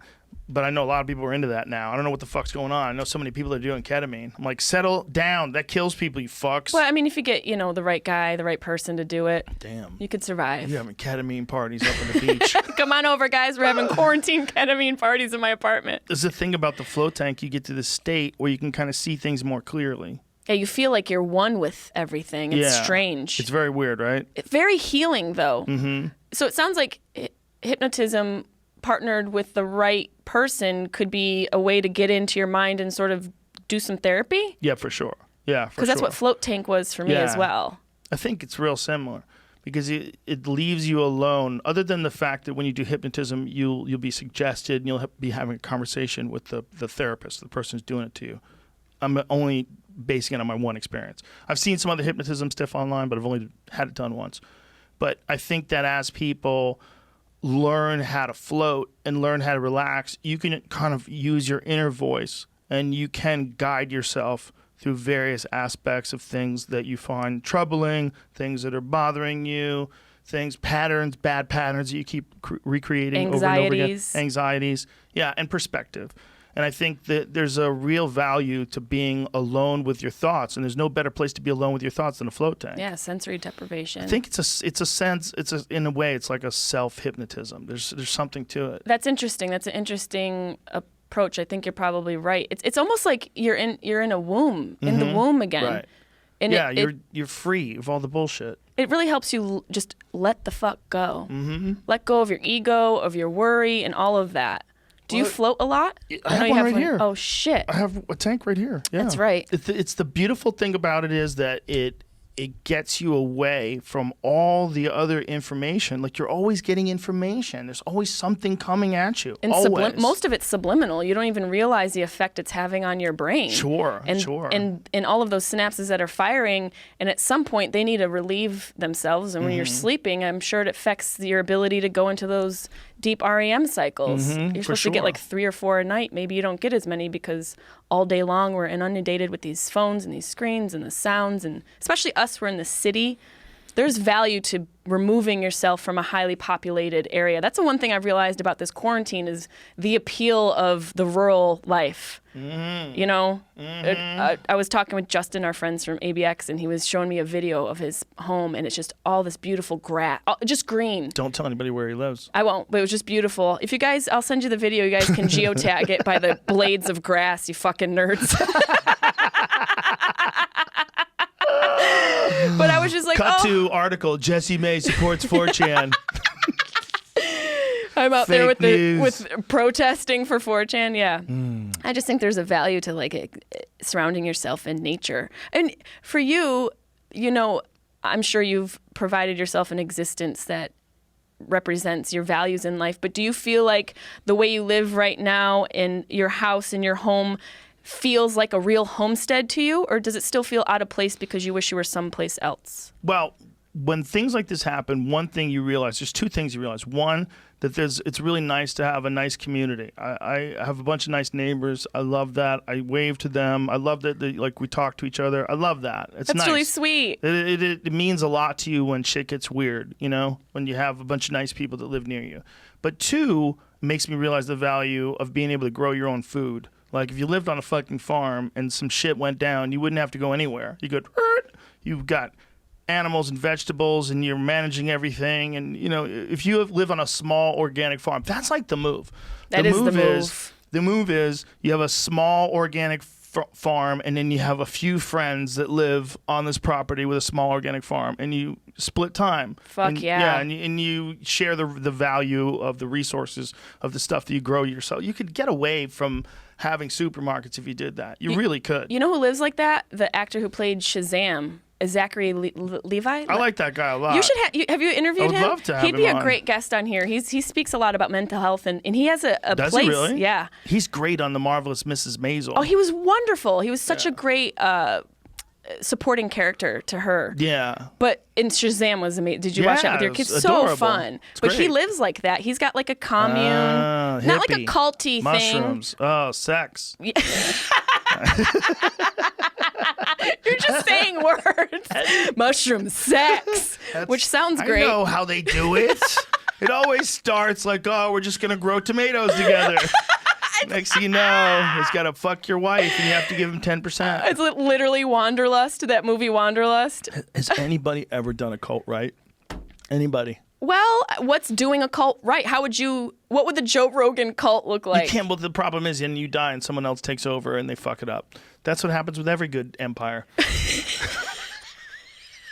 Even if you figure it out the first time, if you get it right, someone dies, the new guy comes along, ruins everything.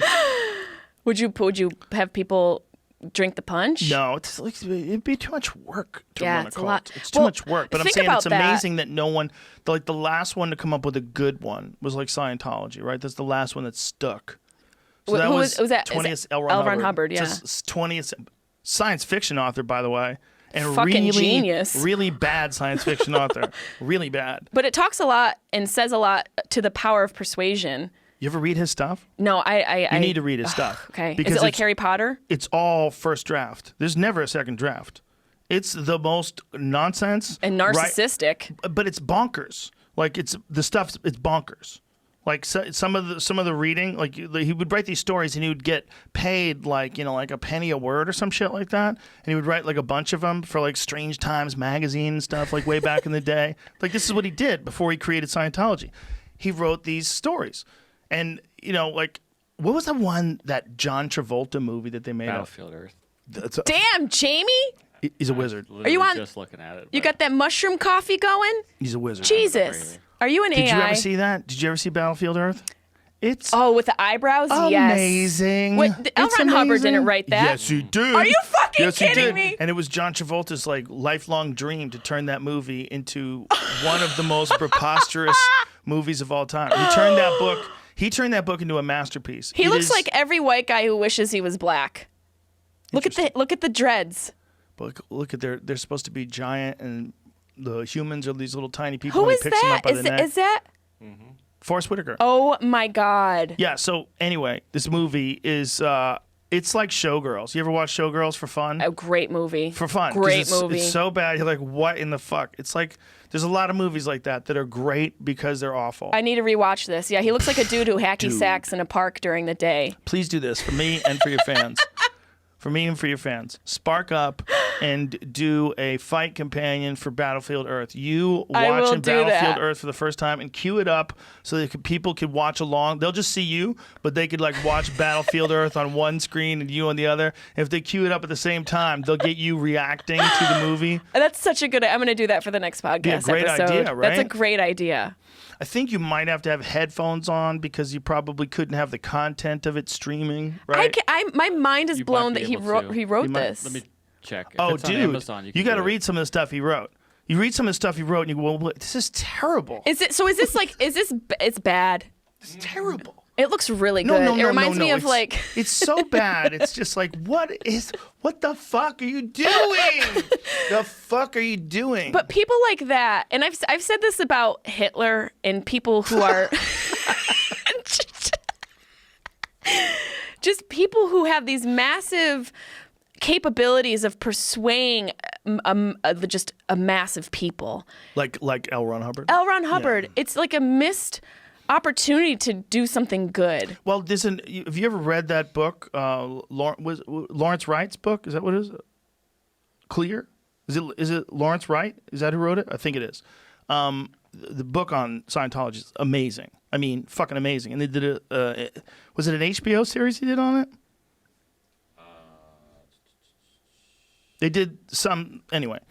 It's a book about it's about how he created it, how L. Ron Hubbard created the Alex Gibney, Alex Gibney, director and screenplay. There must okay, that's that. But there was a book written too. Yeah, there was a book written too. Going Clear, maybe it's Going Clear. That's what this is called. That's called Going Clear.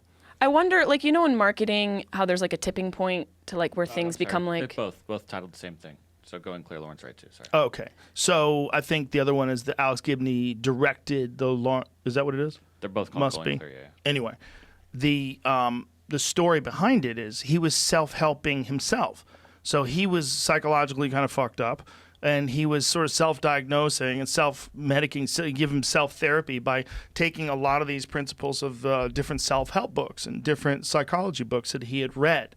And then he started applying that, and then he started putting that together with some like fucking UFOs and thetans. And so like Tony Robbins on crack. but when I forget what the director's name, and they're Going Clear on HBO. It's fucking amazing. And one of them, there's this guy who's a big time Hollywood guy who is in Scientology. I forget what he does. He's a director, right? Paul Haggis, I think. Yes, that guy. And Paul, like, he's a really, really respected Hollywood guy, right? Makes movies. And he's deep into this thing, right? Probably giving him millions of dollars or something like this. And then finally he gets to read these handwritten notes that he's been waiting for. Like, you're on to the next level. And he's like, am I being trolled? Like, he thinks it's like almost like a test. The like, next if you believe level? this. Like it's Yeah, Super yeah. Mario Brothers? Exactly like Super Mario Brothers. But that's kind of smart. That's smart marketing. Well, It's a false sense of achievement. Like you've achieved Yeah. something different. And that's like what I was saying. Like, do you think how in marketing there's like a tipping point to when things become viral and more popular? Do you think there was like a tipping point to Scientology? Just the floodgates opened and then everybody was sort of Well, here's the thing. following? If you follow a lot of the tenets of things like Dianetics, all these self-help tenets, if you follow the good stuff, you can actually do better. And you'll do better because you're also focusing on the fact that you're following this path that's going to do better. So your intention, your focus, and during your day is of improving and doing better. And So- applying all of that. So a lot of people that, whether they join this or whether they take something less benign like Tony Robbins stuff, which is very motivational, but without the cult, mostly. I mean, he's Well, not your guru. yeah. He seems really good for a guy that's experienced what he's experienced, right? Yes. To be doing that kind of stuff for this long. I'm actually reading Awake the Beast Within. I read Unlimited Power like in 1989 or some Yeah, shit. It was yeah. great. Yeah, it's a great It's great. book. There's a lot of great stuff in it. But those people that if you're one of those people that's doing something like that, Like the giant, not the beast. Giant. yeah. Who was the other example that I used? The other motivational dude. Jamie. Help. How did we both forget? I said I'm Tony also Robbins and who else? Anyway, point is, there's people want something that guides them in a positive direction. If they think it's going to be Tony Robbins or if they think it's going to be Scientology, they're trying to do better, right? So if you say, well, Scientology really helped my life, it did. But why did it help your life? It helped your life because you decided to focus on doing better in your life, and you use the tenets of Scientology, which some of them are really good. Yeah. I read Dianetics, or at least I read like a couple of chapters. It's like religion. There are aspects of it that you can apply to your life and Some of it's benefit positive. from it. But then there's Look how focused Tom Cruise the tribal side that gets crazy. is. With everything, though.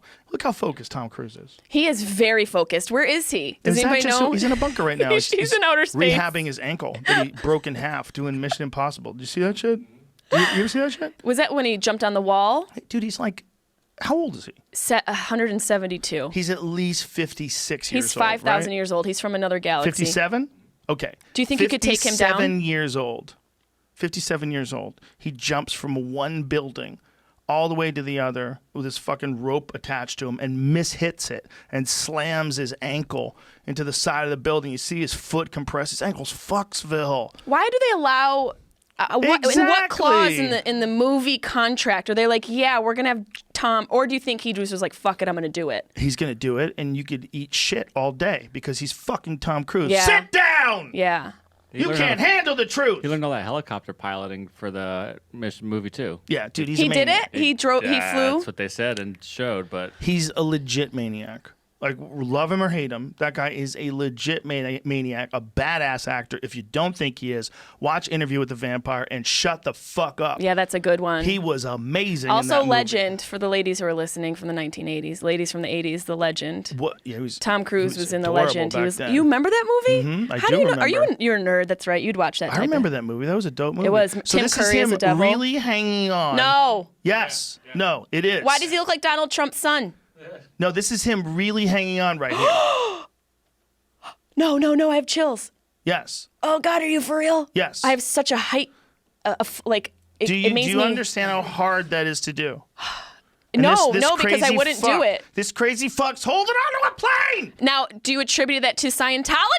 Yes, it has to be. It's the only way. Only other way he could have done it. crazy helicopter shoot he was So doing. also, he's flying this helicopter for real. So he's doing this crazy helicopter stunt for real by himself. by himself. This fucking maniac. He What do also you- drives race cars.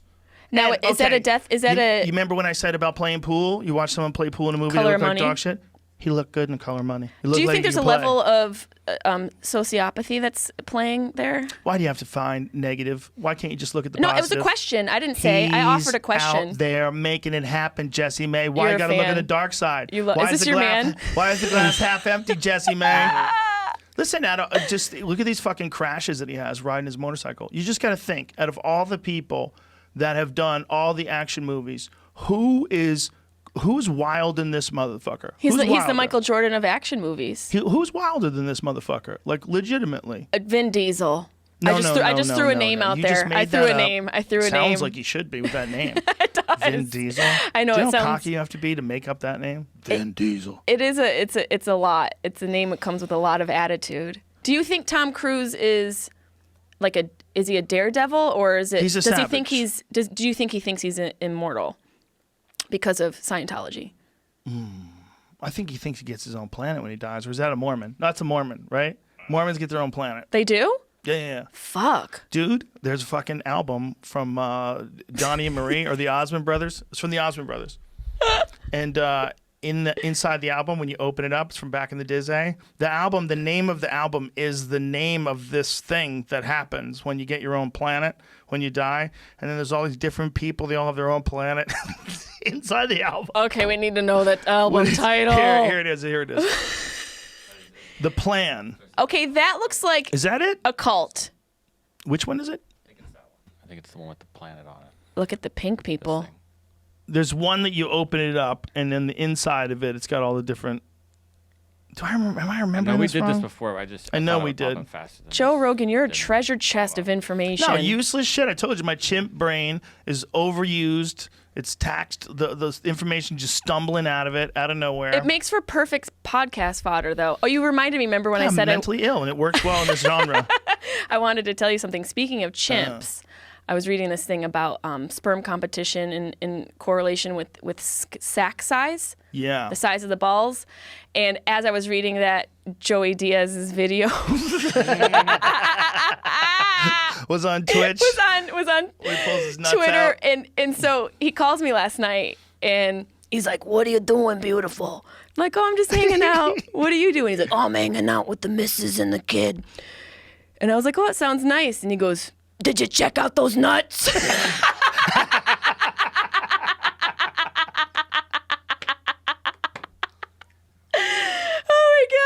Oh my god. I was like, "Yes, I did, Joe. They're not nuts. They are fucking planetary systems. He's the best. It's a universe. I've never seen nuts like that in my life." What happened with the violation? Didn't they get like a legitimate violation from that? I hope so. There's the Joey's nuts. so There necessary. they are. Oh, look at them. Ah! It looks like a Louis Vuitton Look bag. how he jiggles them for you too. He's so proud. He's like a kid. He's like a fucking 4-year-old. I love him so much. Look at.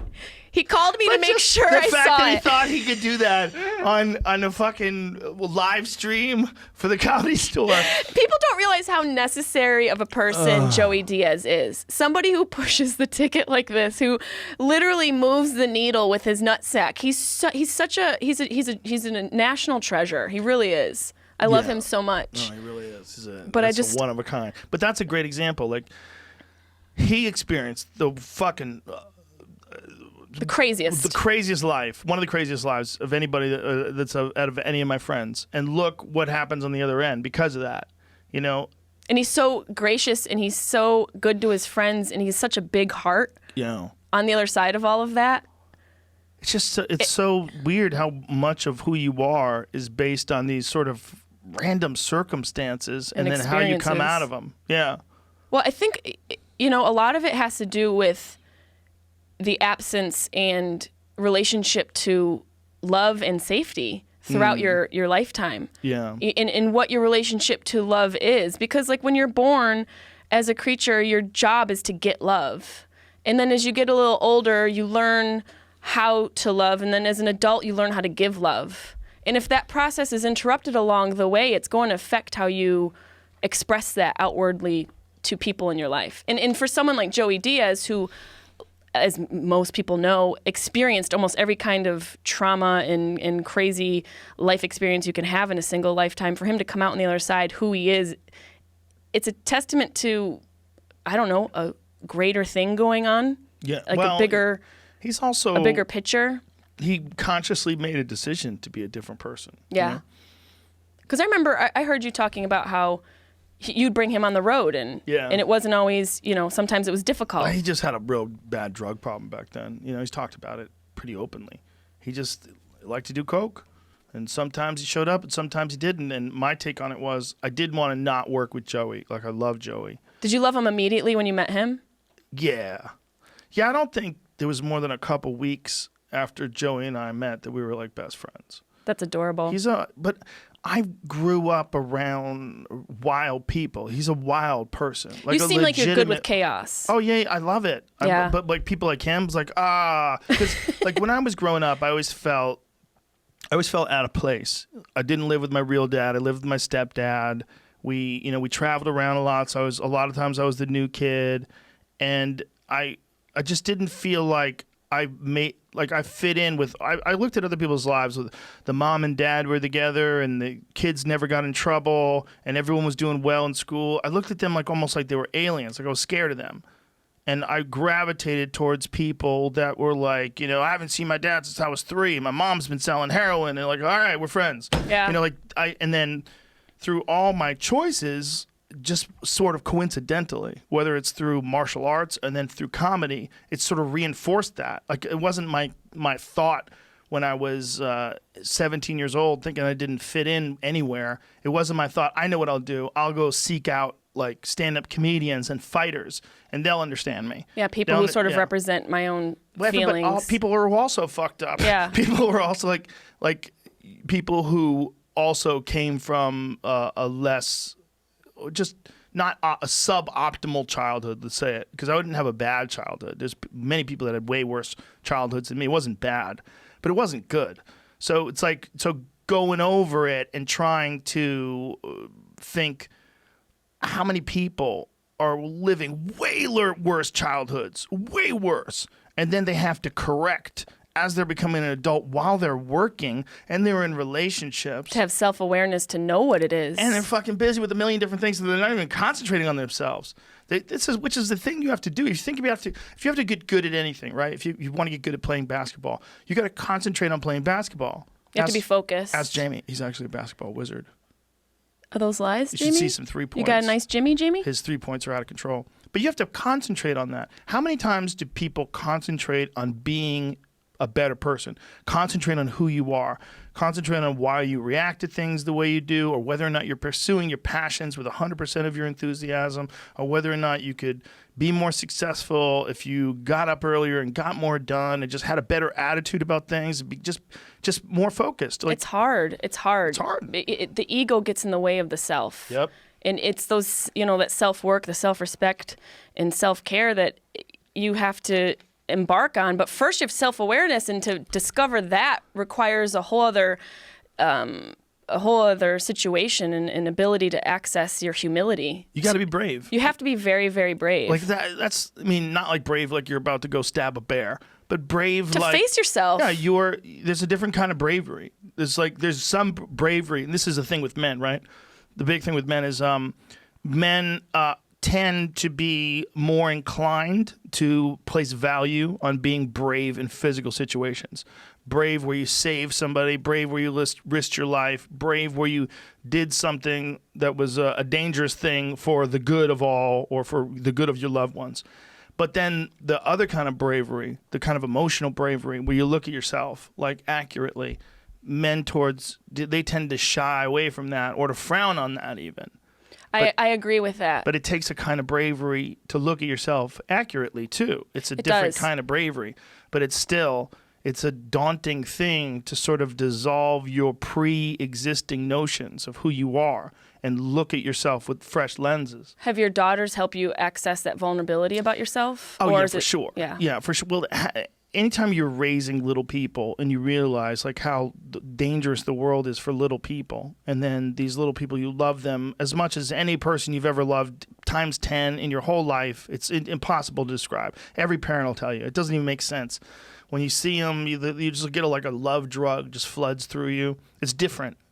It's different. And it's so important. And as a girl who was a daughter of a girl dad, it's so important for you. Wait a minute. You're a what? You're the daughter of a girl dad? Of a dad who had a girl. Okay. And it makes me emotional. But I had a really, really great dad.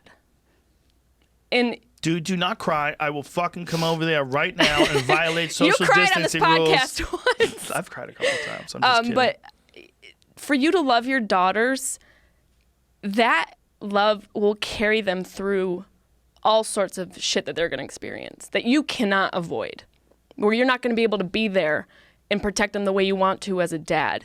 So like you just loving them gives them all the strength they need for their entire life. And I'm sure you know that, but I just want to express it to you because I am that girl too. Like my father loved me so, so much.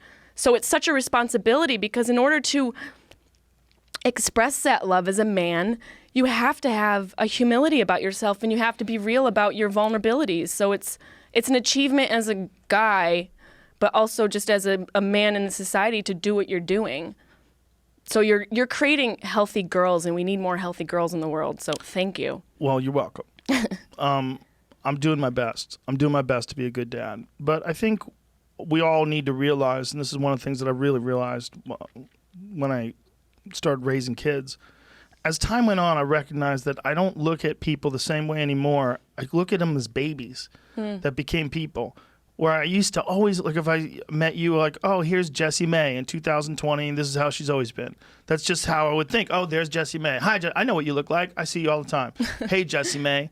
But I I would never think, oh, that was like a little 2-year-old. Yeah. Like this little 2-year-old who was walking funny and dancing when music was Pooping her coming on. pants. Yeah. Like, oh, and then life just sort of like puts you through the ringer and does this good and that bad and this better and that worse. And then, boom, here you are in 2020. And it made me think of the whole path of human beings rather than just a static thing that you see in front of you right now. That's like enlightenment. That's a form of enlightenment. That's you, you're an evolved human to think that about people. Well, it's not. It's just seeing it in real time, like watching my kids grow up and watching them become these little intelligent things that I can have conversations with. Little personalities forming. Yeah, and watching just when you have a little person and that all of a sudden that person's a big person, they're sitting across from you and you're having a conversation with them, it's very surreal. Just having full-on conversations with this person that didn't even exist. Yeah, that you saw grow Yeah. and get bigger. How has the quarantine changed or evolved your relationship with them? Like, has it brought up any new experiences? With my family and I think with all my friends, it's made everybody a little more appreciative. Made everybody appreciative of each other. Yeah. Made everybody realize, like, hey, this really can happen. Okay, now that we know that, everything really can shut down. We've kind of all known this before. It's sort of like what we were talking about earlier. Like, we have this ability to block out all the stuff we're doing that doesn't affect us right now. And I think something like this quarantine and something like this pandemic makes you realize, like, holy shit. We're vulnerable. We're really vulnerable, and this is what's important. What's important is staying alive. And we were all on momentum. We were all on momentum, just running around. Blah, and like not even considering where we're getting stuff. You know what a Buffalo Drive is? Where the Native Americans... Migrating them? No. Native Moving Americans used to... It's called a buffalo jump, actually. Native Americans used to chase these buffalo off the side of a cliff. And so the buffalo would be running, and the ones in the front would go, oh, fuck, there's a cliff. And they go to turn around, and there's 1,000 buffalo behind you running full clip. You're going over the edge. So they would all go over the edge. And then the Native Americans would come around the front and pick up the buffalo and take them. Well, that's what we're like. We're on this crazy momentum where you're just getting up and just working all day and doing this and all this momentum, and you're fucking upset and your blood pressure's up. And then, boom.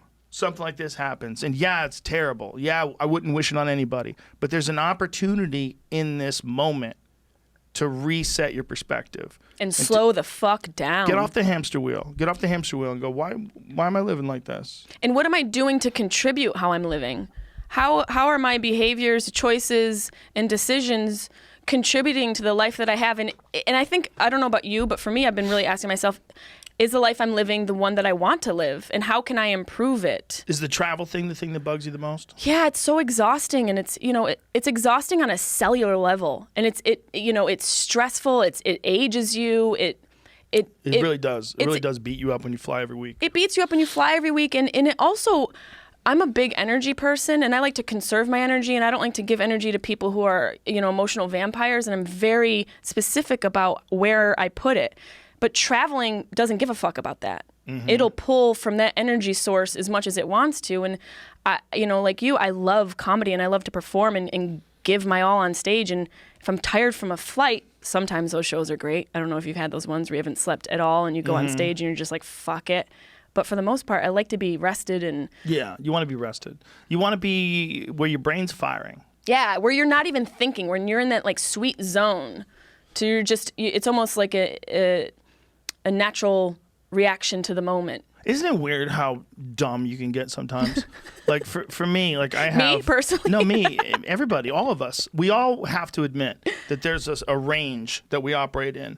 We're on fire. Like we're brains firing, everything makes sense, everything's going good, you can have a great conversation, you understand what people are saying, you're stimulated, and...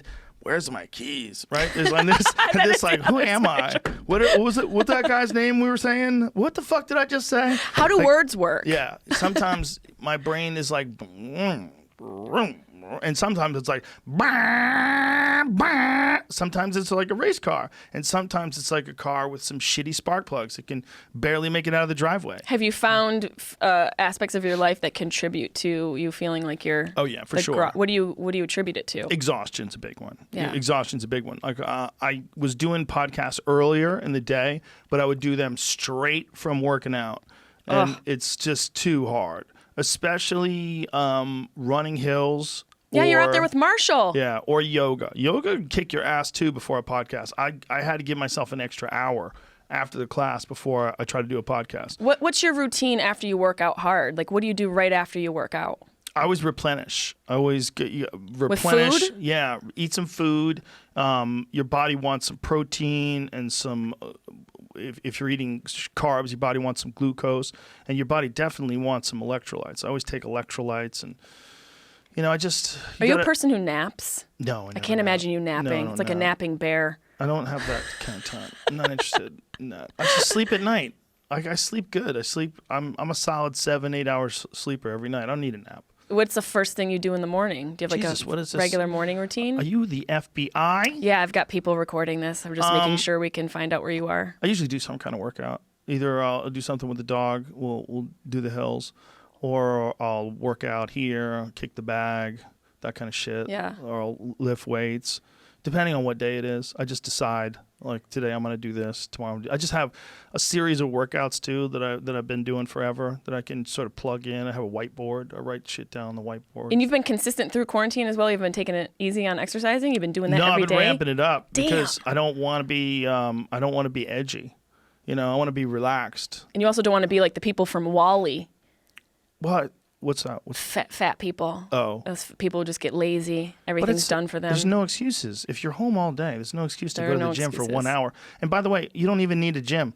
You need a fucking... You don't? You need like a kettlebell? You don't even need that. You can do body weight shit. There's a shit ton of things you could burn yourself out on just with body weights, especially if you have a chin-up bar. Body weights and a chin-up bar.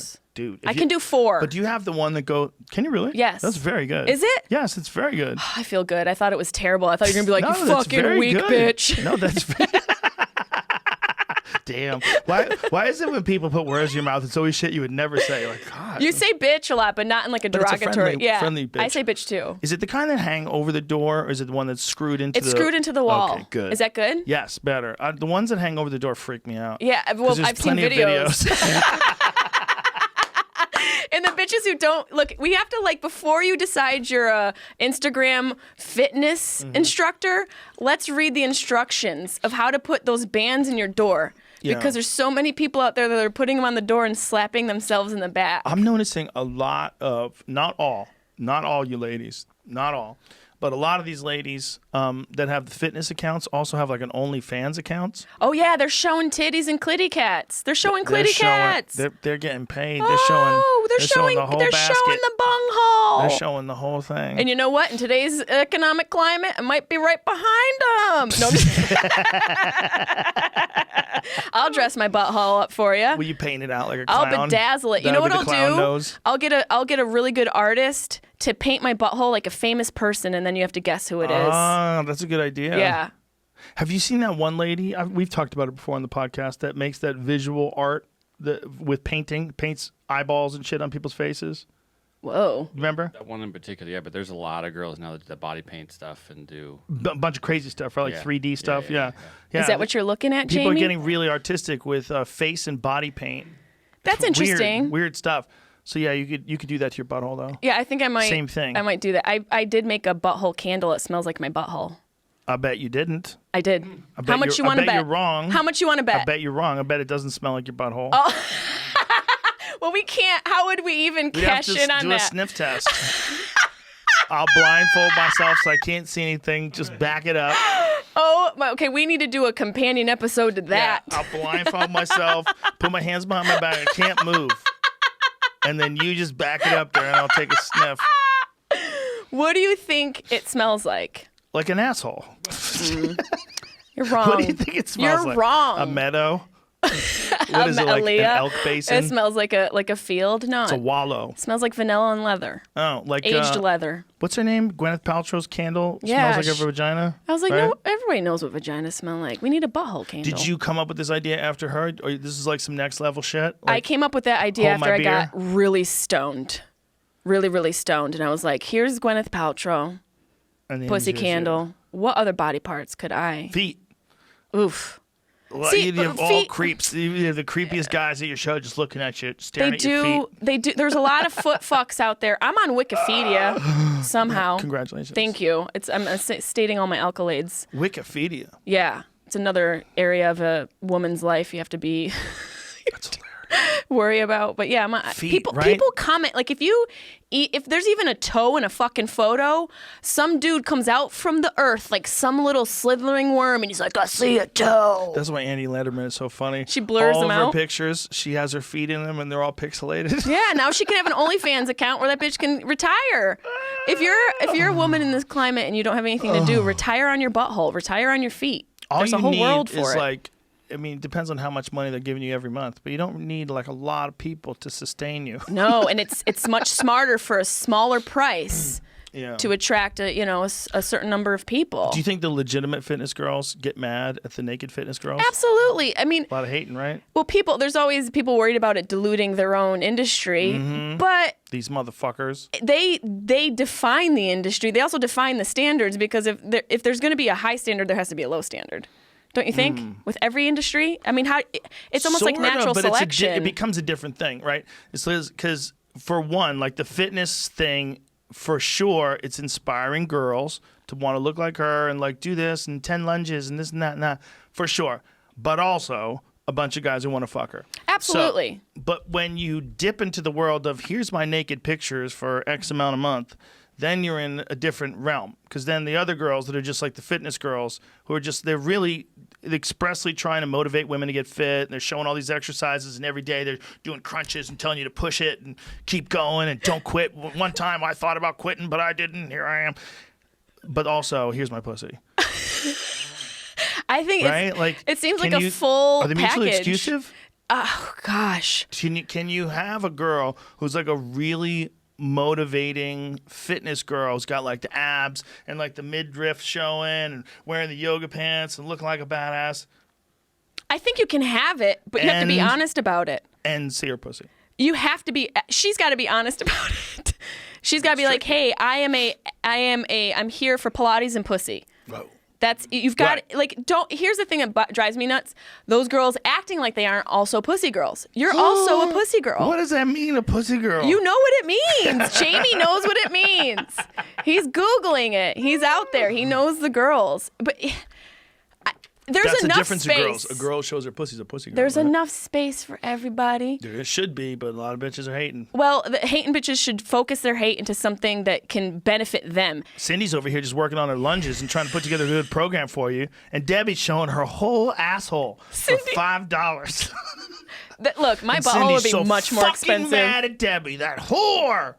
She's ruining my squat business. With her butthole. One butthole Yeah. took my whole business down. Cindy's all about those squats. But there's enough people for both areas, don't you think? No. You There's don't? a standoff, a Mexican standoff. In What the should they streets, do? like a goddamn Western movie with Clint Eastwood.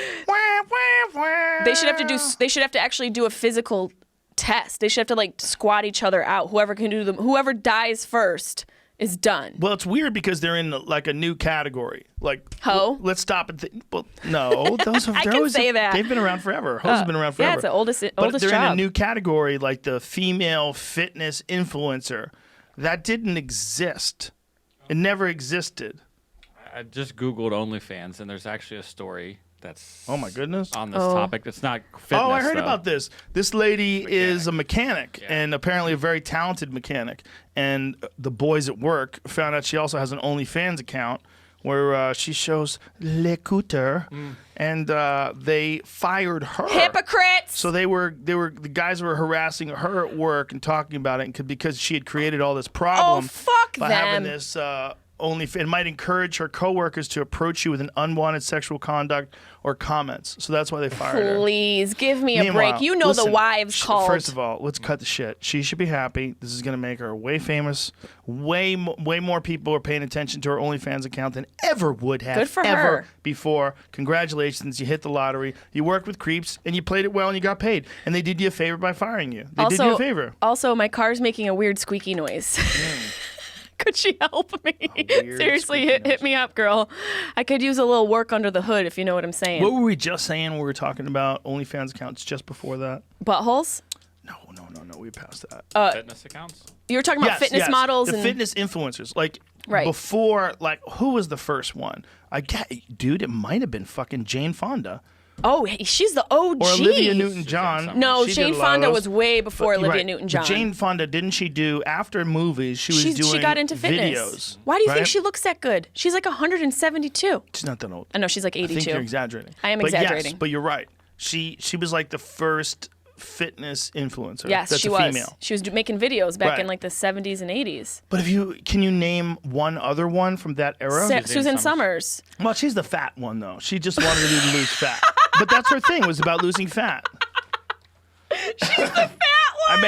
I meant the losing fat one. That was her thing. Stop the insanity. the thigh Just master. eat a Wait, potato, stop right? the insanity. She's That's just not like, Suzanne Summers. Stop the oh, insanity. Suzanne Summers. It's Susan yeah. Powder. You're right. Suzanne Summers, Thigh Master. Yeah, yeah. She's Thigh Master. Three's Company. Right. Right. Susan Powder was No, the like Weight fat Watchers or lady. whatever. I'm sorry, Suzanne Summers. Yeah, get I your meant the other shit one. right. The other one. Suzanne Powder was the one with the shaved head. Told you to eat a Stop the potato every insanity. day. Put the fucking cake down. Just eat potatoes, right? Wasn't that her thing? Eat potatoes. Don't be Apparently. fat, precious. If you just eat potatoes, you will lose weight.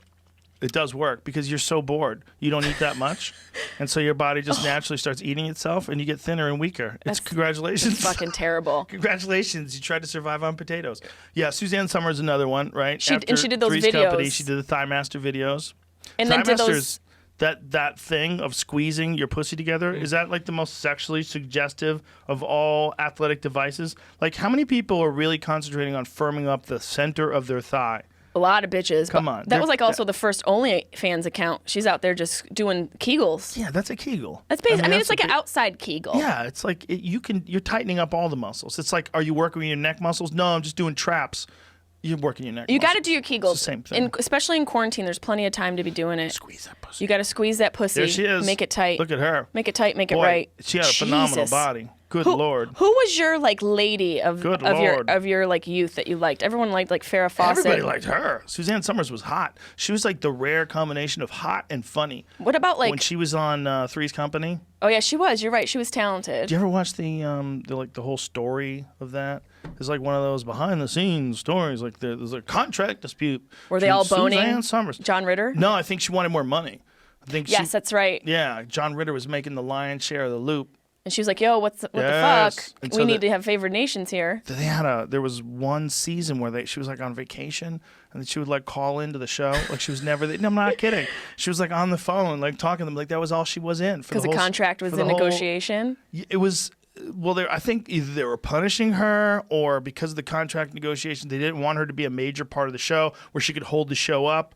So they said, look, you're going to have one scene and we could delete it if we want to. She's like, "Fuck you! Do you know how strong my pussy is? I will break you." I think she developed a strong pussy as a response to this She probably did. tyranny on set. I'm going to fucking snap Gotta it do your off. Kegels. Guys can do Kegels too. Ooh, ew.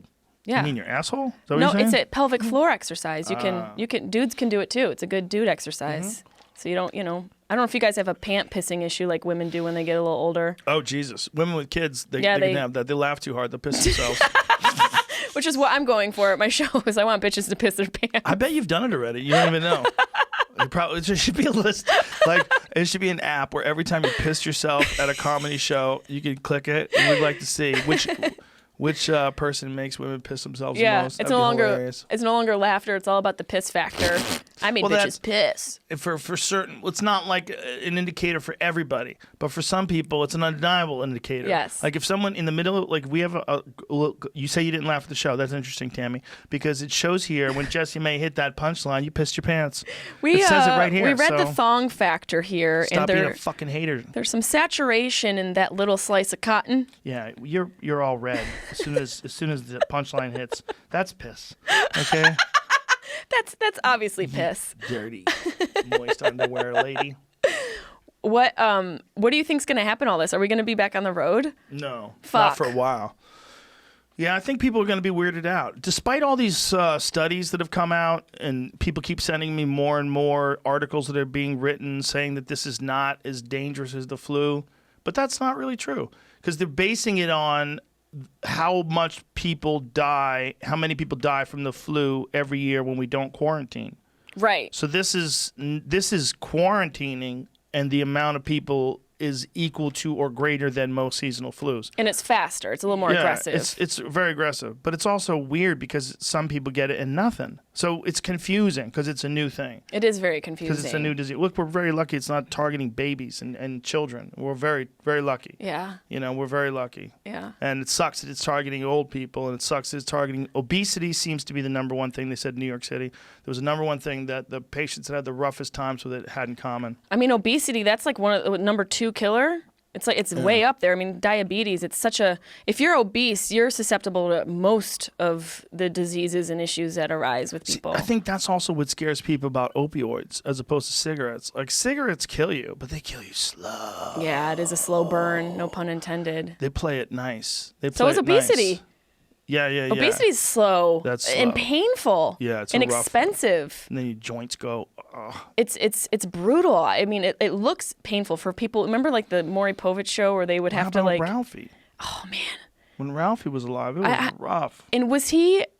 I'm not trying to be disrespectful to him at all, but at his point of passing, was he at his heaviest? I don't think so. I wonder if he had fluctuated throughout. He fluctuated. He even had some operations.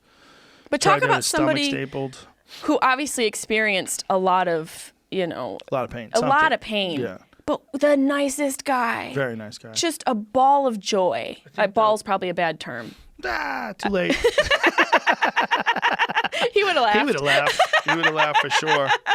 He would have laughed for sure. It's like, it's not anyone's hope that your baby boy grows up to be morbidly obese. It's not anybody's hope. No. And this is the difference between the way I look at people now as opposed to 20 years ago. Pre-K, Yeah. pre-kids, BK before children, before kids. The whole thing seems like a different enterprise to me. The whole thing in terms of who you are and what is life. And so much of it is based on, like, if you wanted to look at it like this big old problem, like what's causing the majority of the issues in this big problem, this complex thing that you're trying to solve. Well, the biggest issue seems to be the childhood thing. The biggest issue seems to be the love that you experience in the house, how you're raised, the lack thereof. Those are the motivating factors, and it's positive and negative. Like, it's not a simple equation. It's really it's not. Because like we're just talking about Joey. Everyone loves Joey. We love Joey. But you don't make a Joey if everything's great. No. If you are there for your kid and the kid never does drugs, never holds someone hostage with a machine gun in a coke deal gone bad, of all those things that Joey's done, if everything goes great, your kid never does those things. No, you're not breastfeeding on time all the time with that kid. No.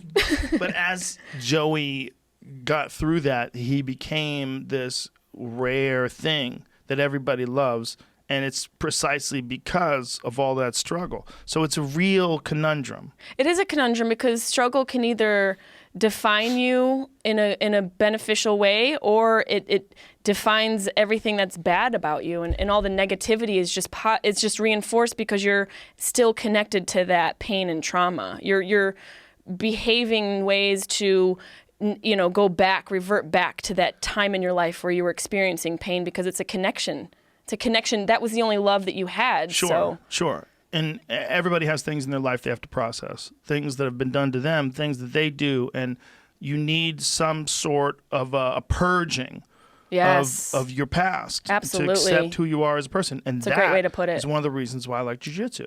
It's one of the reasons why I like anything that's really hard to do. What do you think in your life has been the thing that you've associated the most pain with? Like, what is something that you experienced that has caused you the most pain, or maybe, trauma or something that you experienced? Bombing at the store. That is fucking painful to your core. I'm still hurting from going on after Martin Lawrence in the 90s. Was he so funny? And I'm not kidding. Was he so funny? Oh, dude. When I first came to the Comedy Store, by the way, I sucked, okay? I was like 26 or 27. And Martin Lawrence was on top of the world. He was wearing leather jumpsuits on stage and murdering. And he was so funny. The place would be packed with people to see Martin Lawrence, and he would destroy in the main room. Would it feel like a rock show? Would it have that energy, like eclectic energy? It was nerve-wracking. First of all, because I had been a Martin Lawrence fan like when I was an open micer, right? So I had been a fan like from early on when I had first seen him on television, and then he's doing movies. And then I've seen his television specials, and then I'm at the store, and here I'm going on right after Martin Lawrence. And not just once. Like, Mitzi put me on after Martin Lawrence, like fucking every time I had a spot. That's right boot camp. after Martin. No. And he That would, is boot first camp. of all, most of the audience would just get up and leave. Like when Martin Lawrence is done, the fucking show's over. They want to follow it.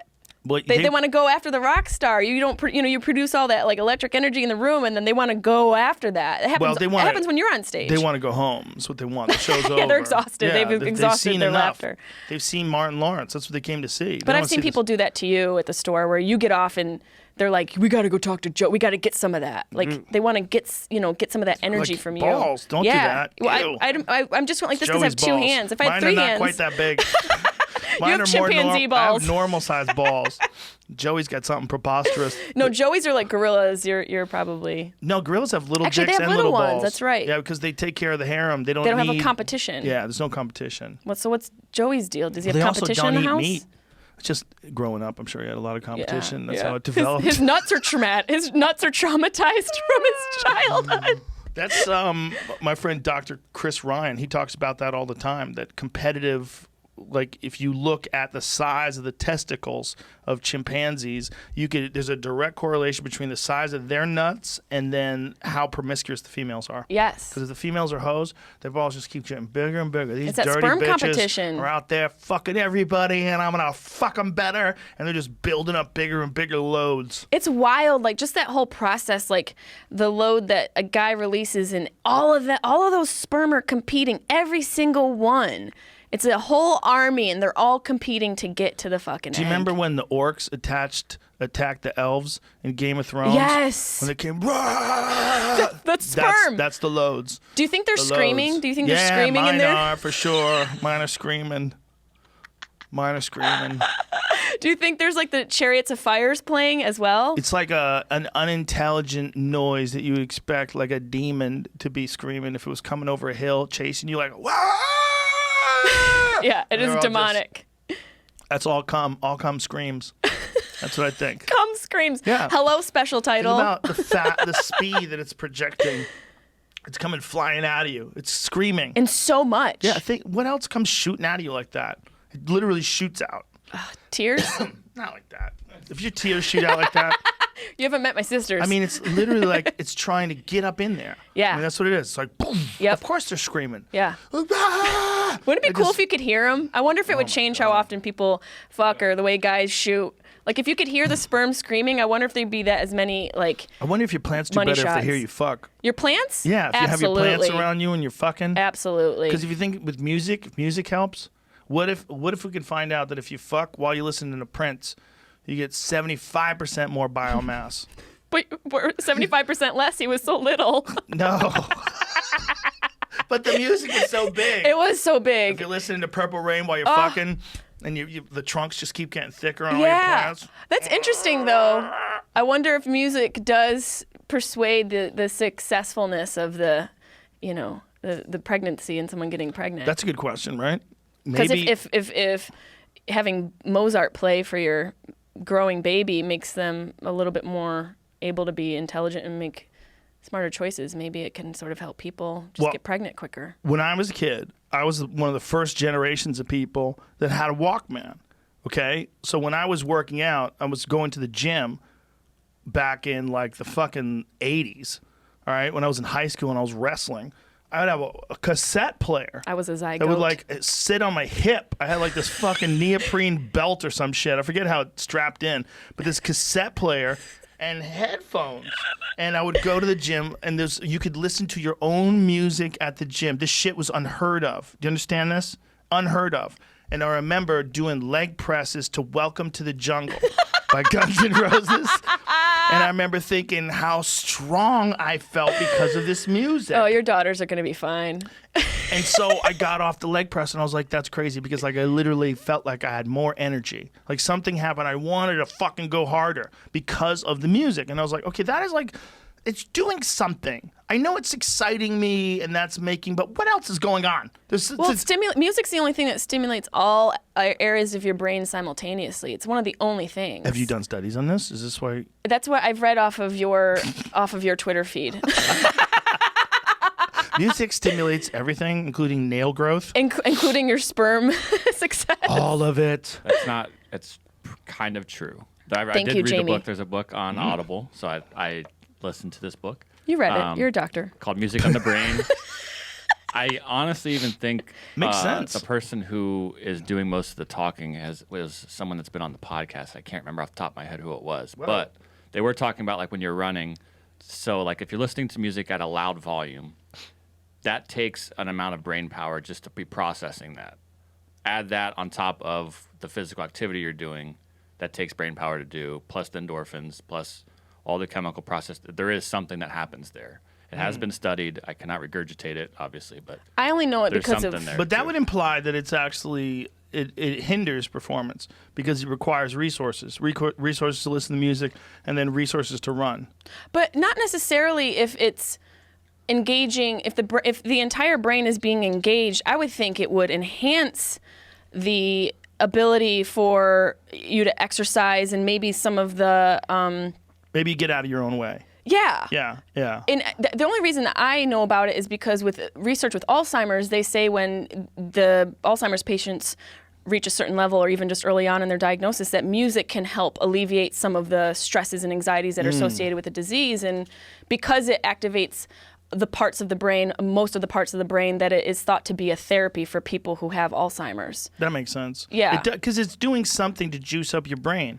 I will tell wouldn't that be you- like almost like a sauna for your brain? Exactly. Like during the last 2 weeks of my dad's life, he could not communicate, couldn't eat. His motor functions and everything had just stopped.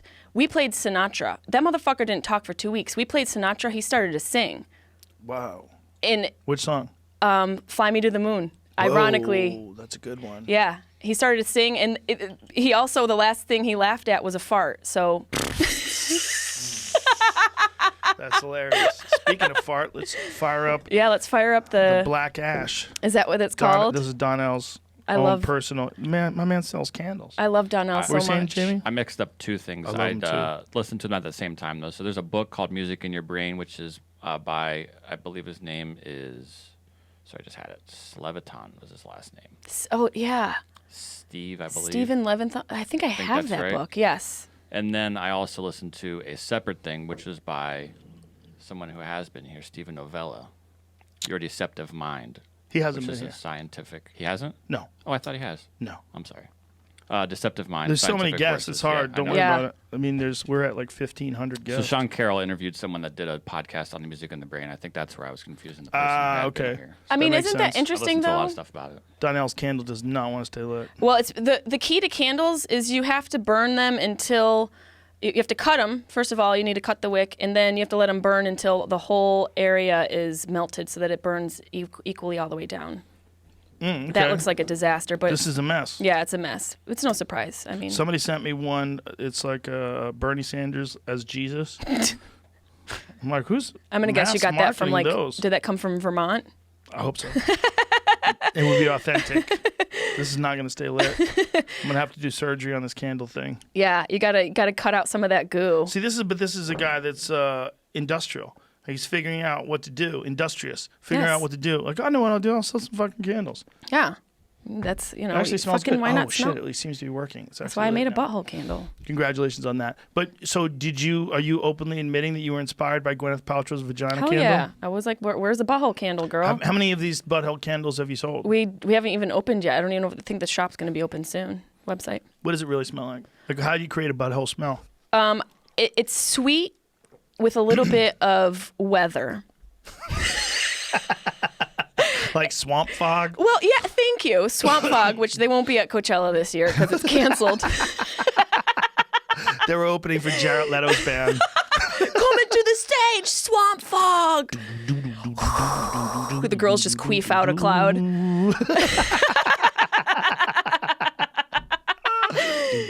Yeah, I did get inspired by Gwyneth, whatever her fucking Goop. name is. Just call her Goop. Yeah, Goop's candle. Goop's whole setup. Yeah. Did you try one of them jade eggs in your twat? Who? That was one of her things. She wanted people to put jade eggs inside your vajayjay. No, you know what? Yes, they did. I've been putting bleached tampons up there for too long. Like enough. We got to like go easy on the cooch. We have to go gentle. Here's the thing that men are never fucking aware of. Toxic shock syndrome. It's real. Killed a lot of women from fucking tampons. Oh, and imagine like you lose limbs too. If you're lucky, you catch it early enough, you lose a limb. How crazy is that? It's so, but because think about it, it's this little piece of cotton. I mean, it's happened to me a couple of times where you're like, I think there might be a stowaway up there. I'm not sure. There might be somebody hopping the train. I need to check and see if there's any passengers I had a in bit the about caboose. tampons that I'm just remembering. It's like that a tampon was actually invented by men. Yeah. I go, but it seems like a male invention. A male invention to a female problem. Let's like plug it. That we don't have like what stuff something up Stop, there. but just hit. Yeah. It's like hit it. Like you Well, guys why to are they- fix things, you smack them around. Why are you still stuffing things up there? I agree. I mean, that is a temple. You need to be gentle with your coochie, and we're just jamming it. I know girls who'll throw up a leg on the bathtub, on the wall of the bathtub, and just jam it up there with one finger, just recklessly. You got to go easy. Jesus. It Yeah. seems like also it can't be good for it. Like that blood's supposed to come out. It's not supposed to get stuck up no, there. it's. I definitely take it easy with the the clitty cat down there. I go gentle with it, but Do you think that's nature's way, like before tampons were invented, trying to gross out the male monkeys? Like, oh, well, when we flush it out, just have it all come out. I right think out of the hole. there's probably something to at least keeping discouraging people to stay away from the girl so she can recover and recuperate some of those nutrients lost in that blood. I'm sure there's something to that, There's like something with like gypsies where when women bleed, I think it's called like gadja or something like that, where when they bleed, traditionally people leave them alone and they stay in their like cabin or wherever they're living, and everyone just leaves them alone during that week. If someone brings up gypsies, I think of two things. Oh, God. Tyson Fury and werewolves. Ooh. That's what I think of. Like the gypsy lady reading your palm, you of the mark of the wolf. Werewolves would be cool. Like, if you could pick one creature to be real, I feel like I know the answer to this because I'm your friend. If you could pick one mystical creature to be real and exist now, what would it be? Werewolf would be pretty cool. I think Squatch would be great. Squatch would be very cool. That'd probably be the coolest. But And the most, like, reasonable. For sure, some Russian guy would hunt him and kill him. Yeah, for sure. Putin. For sure. He'd have him on the wall. Yeah, Putin would have it stuffed in his office, and people would be real mad. I love that you're saying this. Meanwhile, there's like a fucking caribou. I don't know what that is. And That's this an elk. thing, That's elk. a water buffalo, Yeah. invasive species. I just imagine a Sasquatch head over. No, those are primates. I don't. Yeah, when you get into the primate, like nobody gives a fuck about rats. Like No. literally nobody gives a fuck about rats. And Nobody they're gives taking over New York City. they're having rat wars. Have you paid attention Oh to yeah, that? they fight. They kill each other. If somebody comes, they take over territories because there's no more food. There's no more. No more of the restaurants. restaurants open. Those little rats are out in the streets. Yeah, same amount of rats, but no food They're now. so smart. They're so smart. It's like Then they're that. desperado too. We talked about that, like Yeah. the thing when the test they did with the rats. Yes. And it becomes like this global consciousness that they have, and they get smarter from a test that's done Yeah, way well, far away. but explain what that means. What they did was on one side of the planet. Make sure this is true too. I'm pretty think sure it's it true. was. Pretty sure it's true. Look at Jamie's They did a smirking. maze. They taught a mouse how to go through a maze on one side of the planet. Might be a rat, might be a mouse, on one side of the planet, and then the mice on the other side of the planet went through the maze quicker because of that. Is that true? That would be in the morphic resonance area. I Rupert believe. Sheldrake. Yeah. Yeah. He was on the podcast way back in the day. Yeah, it's a very controversial idea. Well, it's because how do you gauge that? It's very difficult to go. This is the result of that. The cause and effect is a little cloudy there. You know what I think, and this is just one of the times I think of this sometimes. I'm not married to this, but I think that you have the possibility to occasionally get these glimpses of maybe senses that are evolving in human beings. And you can call it intuition, you can call it some connection you have with somebody, especially with someone you really love, like your family or loved ones or someone you really care about, and you think about them and then they call. It's almost like, man, there was some sort of a connection between people that just comes in and out. It goes in and out. Like sometimes you're thinking about someone, they text you. Like, is that just total coincidence? It might be.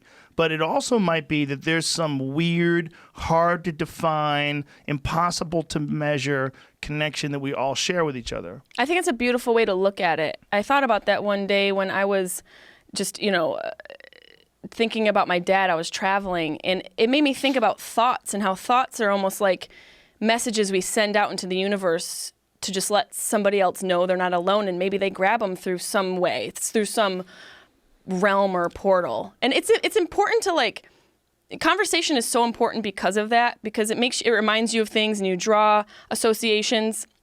I was talking about my father one day, and you know John Heffron? Yeah, sure. He sent me a message, and it was while my dad was sick, and I was just, very upset about it. And John was just like, I went through the same thing that you did. I want to let you know that, like, hearing is one of the last senses to go when people are sick. So just so you know that your dad can still hear you. And I had been afraid to call my dad during this whole process because I didn't want to know what he had forgotten. And so John sent me that message on a Sunday. And because he sent me that message, it made me think about my dad. And I was like, I haven't called him in so long. I'm just going to call him tonight. It was like 4 o'clock in the morning, East Coast time. He was in his, the what is it, like hospice? What's the last place that people go? Is it like the nursing home is usually like right before people are passing? I think it's like a nursing home. Well, nursing homes certainly are a place where a lot of people wind up passing. I think he went from memory care facility to the nursing home, and I called the night nurse. And my dad couldn't talk at that point. But because I said something and John thought about it and sent me this DM, I'd never met him before. And that DM made me want to call my dad, and I called the night nurse. It was like 4 o'clock in the morning in Syracuse, New York, and I go, I know my dad can't hear me right now, but can you just tell him that I love him and I'm thinking about him? And Karen, I think her name was, she said, sure, I can go in and I'll tell him, I'll whisper it into his ear. And that was about 4 o'clock. And, about, what was that, 1 o'clock here, whatever the time difference is. And so I fell asleep. My sister calls me about 20 minutes later. My dad passed away right after the nurse went in to tell him that. Whoa. And I can consider that a coincidence. Sure, we can chalk it up to a coincidence, or it could be what you're speaking about, where there is some sort of deep connection that we have that we can't express or articulate with words. Even though these words that were sent to me are the thing that motivated me to talk to my dad, there's something to the effect that maybe there's something mystical going on. Maybe there's something that we're not meant to explain. Maybe the problem is the word mystical. The problem is that we're looking at it like it's some sort of a magic thing. And we're calling bullshit because so many people pretend to have it and don't. And there's no real science to sort of back it up. There's zero. Yeah. And there's also been, like, the Amazing Randy's put out a reward where James Randi, I think it's $1 million if you can prove any psychic ability, and no one's been able to win it. Well, how do you prove things of the brain? You'd have to do it through, well, here's the thing. If it is, let's just go wild here. We need Neil deGrasse Tyson. If it is an emerging, he would never allow this. He would cut this off.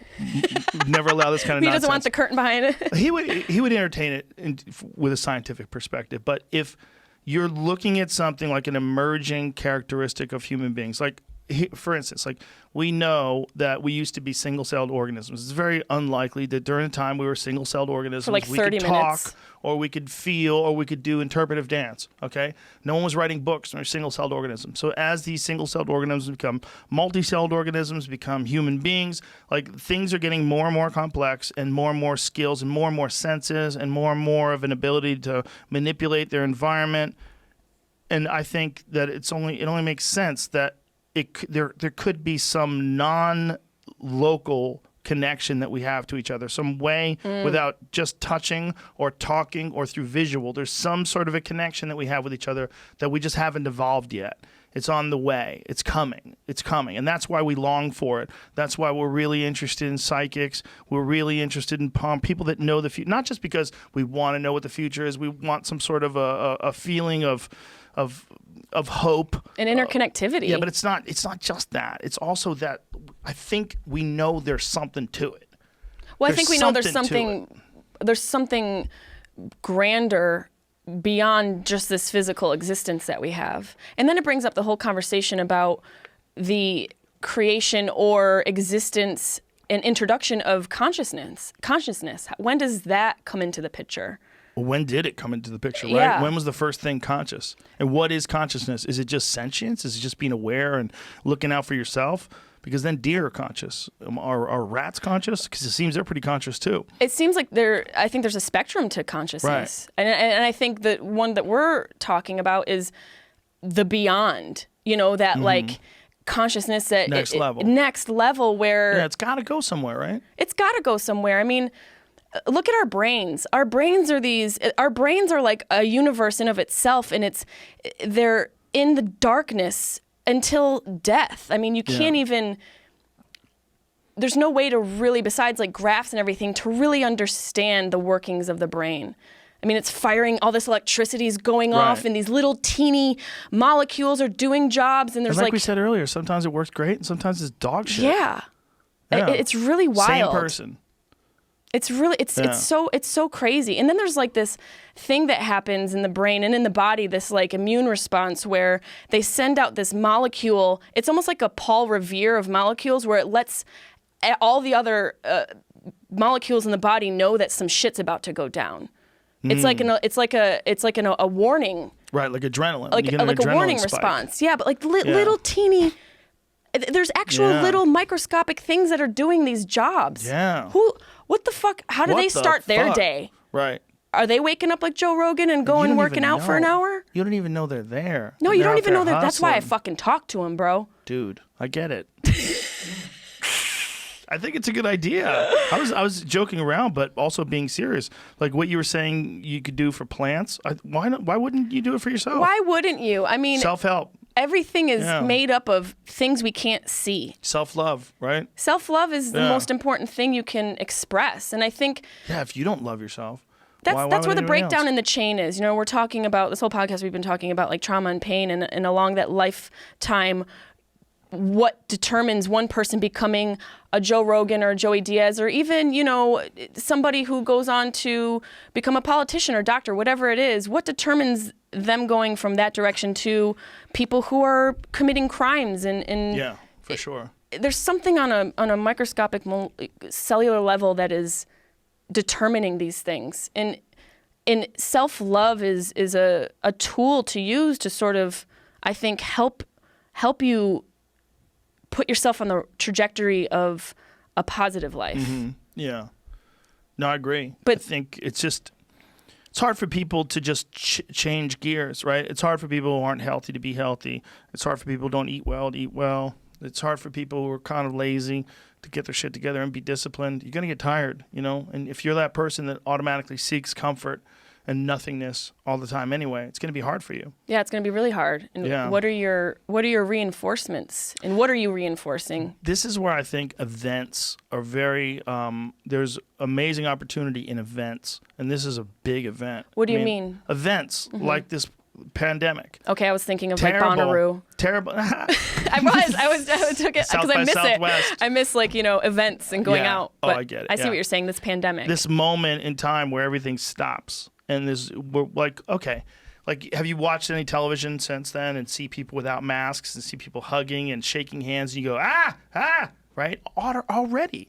We've only been on lockdown for a month or so, and already we freak out when we see people hold hands in movies. We see people kiss people they barely know. You're like, that bitch can have the COVID. It's changing behavior. Yeah, it's that's weirding scary. us out. It is scary because this is what I've been telling people forever when it comes to places like China. People are like, I can't believe that China's this military dictatorship in 2020. Yeah, and if you're not careful, that could happen here. Oh, absolutely. That can happen anywhere. If you're lazy enough. But we have to understand this. If it exists anywhere, it can exist here. And we get all complacent in this idea that could never happen to us and we're too fucking smart.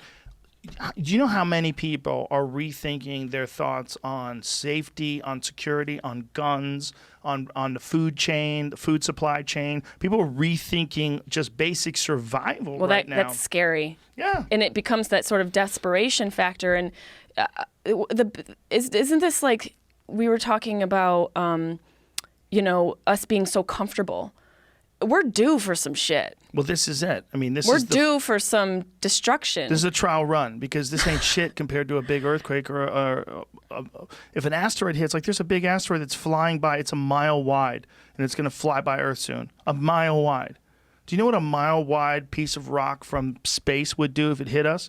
It's a planet ender. I would think it would leave a dent or two. It's a planet ender. Maybe that's the silver lining. Maybe the silver lining is that we're getting a little bit of a taste of what a real, you know, more devastating global pandemic looks like. And that's going to be the deciding factor on our preparations for something in the future occurring. Yeah, they didn't know, but now they do. So now that they do, there better be plans in place for all those other possibilities, like the super volcano, like the asteroid impacts. We better reintroduce the pandemic department and get those fuckers their job back. Yeah, well, we don't even know if they really went away. Maybe we're both morons. Let's be honest.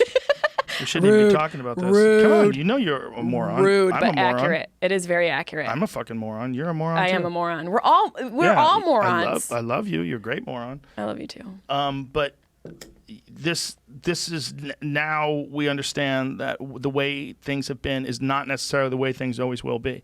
And things definitely not. Things can get a whole lot weirder, so we should be fucking careful. We should be careful, but we should also be grateful. I think this is the silver lining hopefully will be us learning how to prepare a little bit more and not argue and debate over these stupid things that don't fucking matter. Right, but I think the reason why we're going on and on about stupid shit was because we didn't have something like this, because life was too easy. Yeah, well, shit, it's never good. Complacency breeds contempt, right? And that's, on a global scale, I think that's it's detrimental. breeds contempt. Yeah, that as well. Complacency, what does it breed?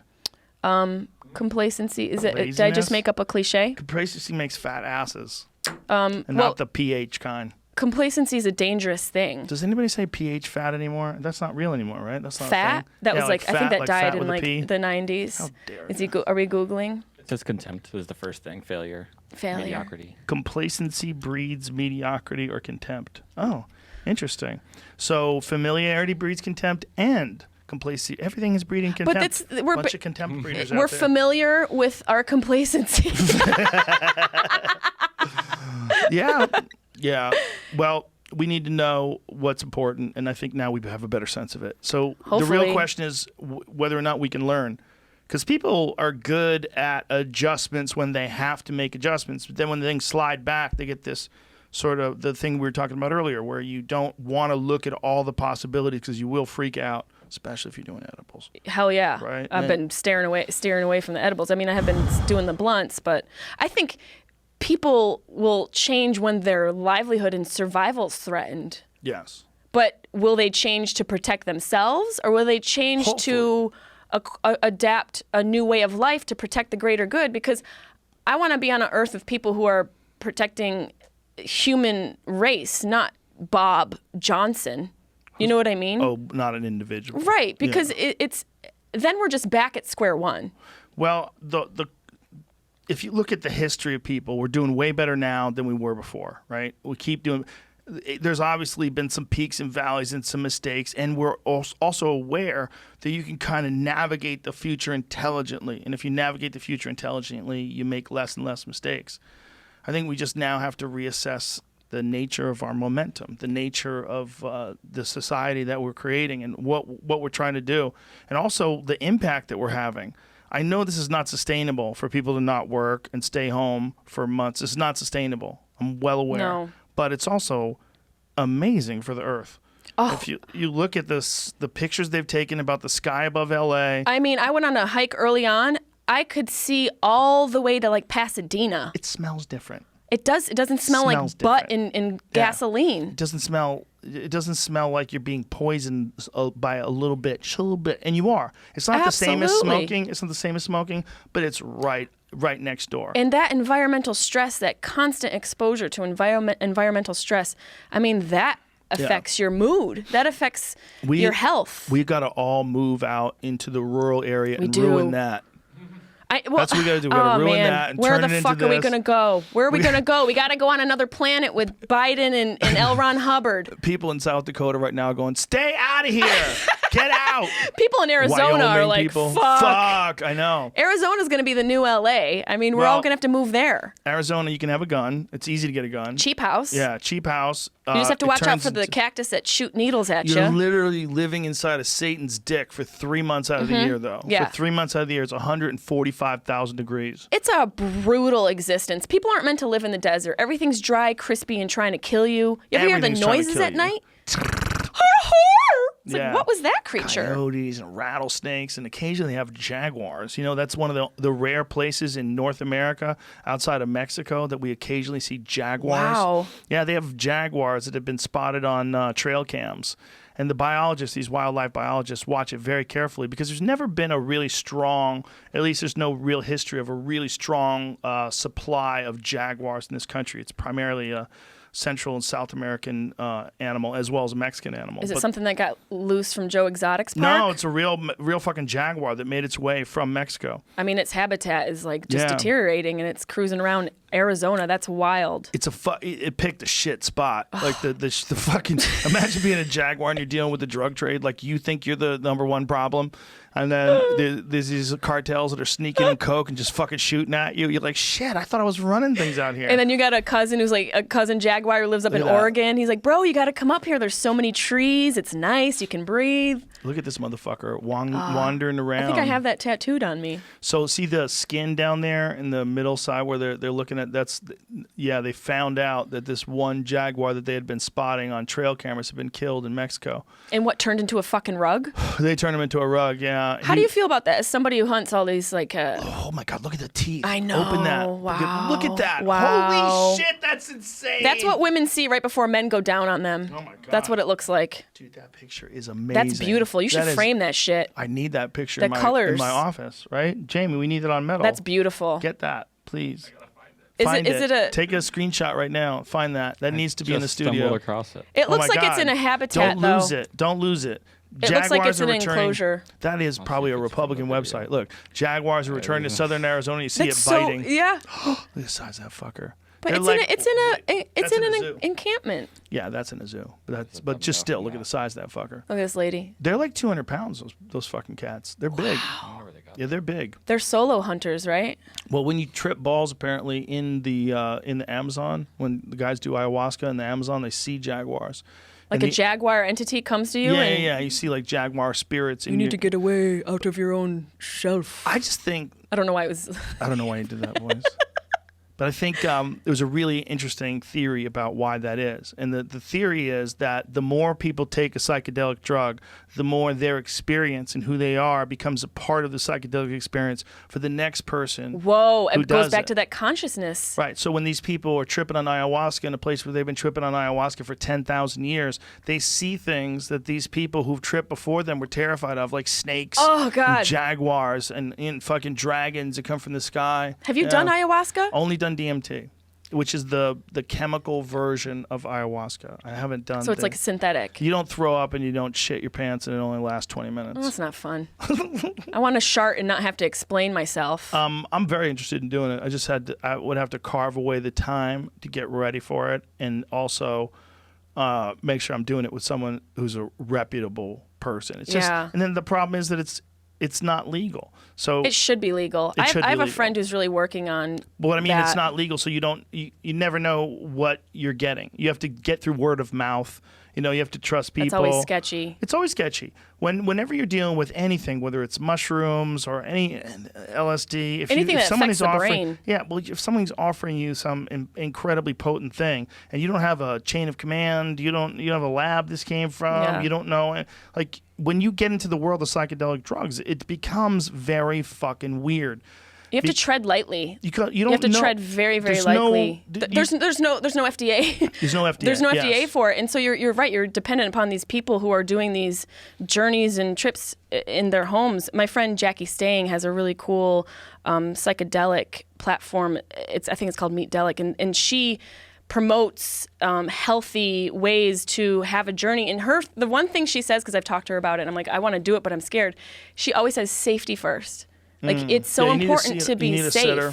You need a sitter. You need a sitter, and, Yeah. and the environment needs, like you said, the environment needs to be right. I've never done it, but I would only go off of someone like that who is like, knows the steps. Well, we were talking earlier about people that try to get away from the trauma of childhood. And one of the better ways that people have found is through psychedelic therapy. And psychedelic therapy through MDMA has helped a lot of soldiers, and MAPS is currently working on some studies doing that. But also people that have taken psychedelic mushrooms have had great relief from some of the pain that they've had when they were younger, because it kind of can rewire the way your brain works. Now, what's fucked up about it is this book is Chaos. Greg Fitzsimmons' buddy wrote it, Tom Ooh. O'Neill, and he came in and he worked on this book for 20 years. I've talked about it too many times, so I'll give you the cliff notes.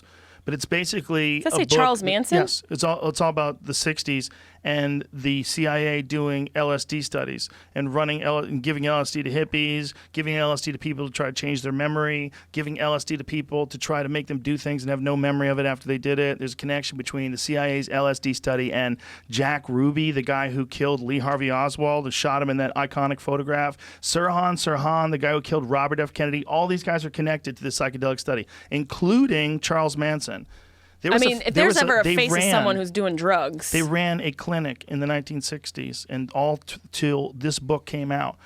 CIA ran a fucking free clinic in Haight-Ashbury, and it closed down 3 months after this book came out. They were running it for decades. Some shady shit. Well, these CIA using people doctors, and controlling them. Well, they were giving people some sort of psychedelic therapy, or they were studying them and giving them psychedelics, or they were doing something, or using them to motivate. They were doing something to people with LSD, and they were letting Manson out of jail over and over again. He would get arrested, he would violate his parole, they'd let him out again. He was a part of their program. They wanted him to do fucked up shit. They wanted him to they're researching him like a guinea pig? They wanted to use him, most likely, to disrupt the anti-war movement. So he represented hippies now. So everybody was terrified of hippies. Oh, so they were trying to put a bad face on hippies and make them crazy so that they appeared crazy, but meanwhile they're the ones creating the crazy. They were making him crazy. Yeah, they were creating the crazy. Well, he was in jail for most of his life, like literally half of his life. This is fucking mind-blowing. Oh, I'm doing a terrible job of it. But if you listen to the audiobook or you read the book, and the book has like 60 pages of citations and references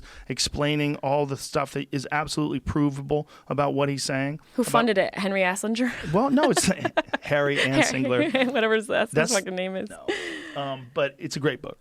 But it's about that. It's about rewiring someone's brain with LSD. And that Manson learned how to do this while he's in prison through this CIA study. And then when he gets out, within 2 years, he got out in 67. By the time 69 comes along, Sharon Tate's dead. They're all living in the mansion. He's gotten people murder people and write pig on the wall. All this while he's giving them acid. He's giving them acid and pretend to take it, not taking it, or taking just a little and changing the way. Doing like placebo effects? No, he wasn't taking it. So he was pretending he was taking it so he could fuck with them. And so that they're taking acid and he's programming them, getting them to have orgies, getting them to do crazy shit.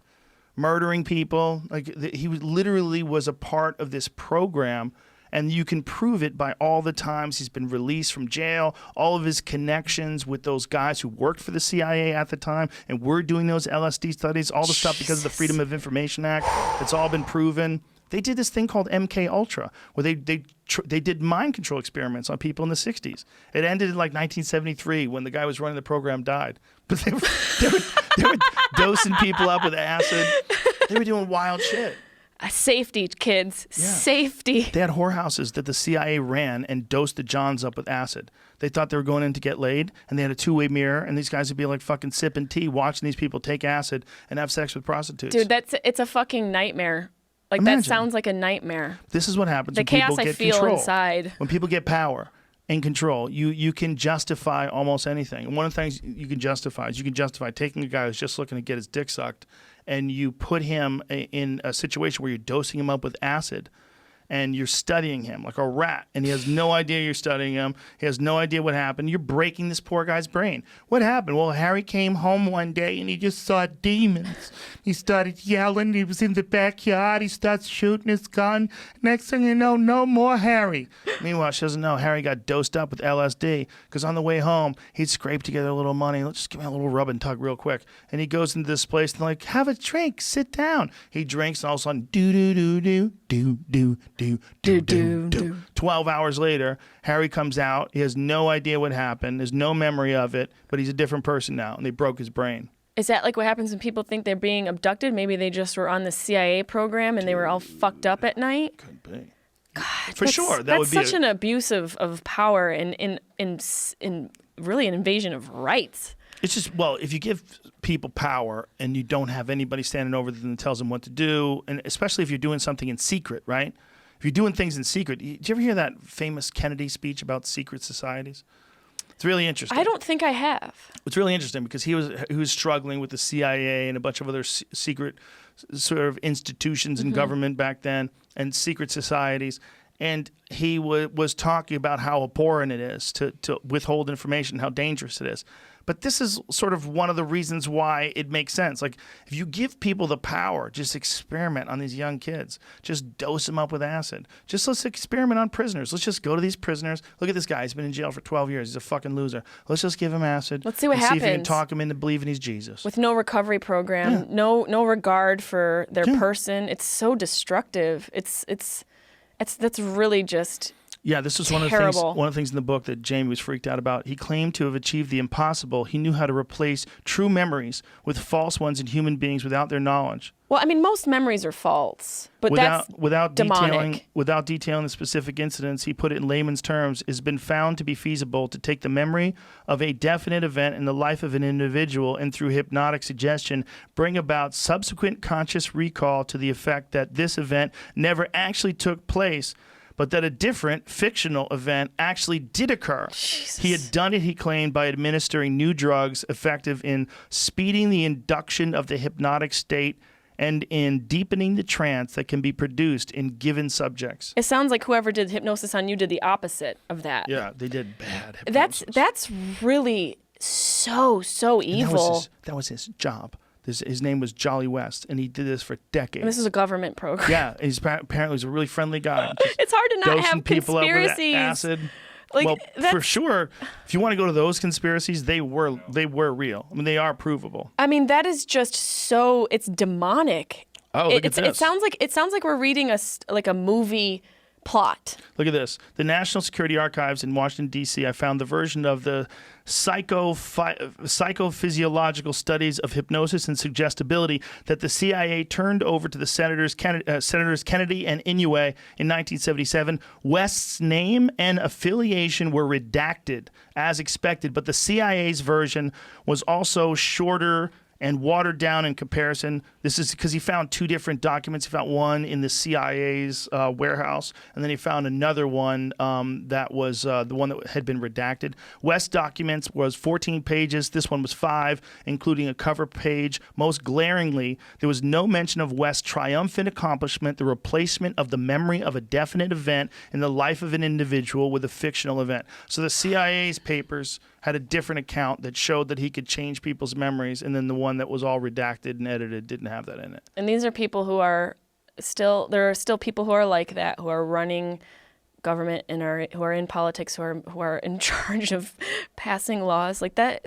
Well, here's the question. It goes so deep. It does go deep, but here's the question. Should all that stuff is horrendous, right? All that stuff's horrendous. Experimenting on American civilians and fucking with dosing somebody's people. mind? Yeah, well, breaking people's minds too. You're like causing schizophrenia. Oh, 100%. If you're inclined towards it, those events absolutely do contribute to schizophrenic breaks. That's been proven, and it's not just it's like they've actually talked about that. That's that Alex Berenson stuff that he talked about with marijuana, which is 100% true. In some people, especially with high doses of edibles, they have psychotic breaks. It happens to people. Yeah. They get schizophrenic. They blow fuses. Yeah. It does happen. It happens temporarily and I know of people. Yeah. I know of people, multiple people that have had real problems. I think there's some people that have a sort of a slippery grasp on reality in the first place, and then they start smoking a little weed, getting a little too crazy and with reckless with it. Yeah. and go deep, wake and bake every day. You're hanging out with the wrong people too, and it's the wrong environment. And Or even worse, you're hanging out with no people because you're on quarantine, just getting right. high.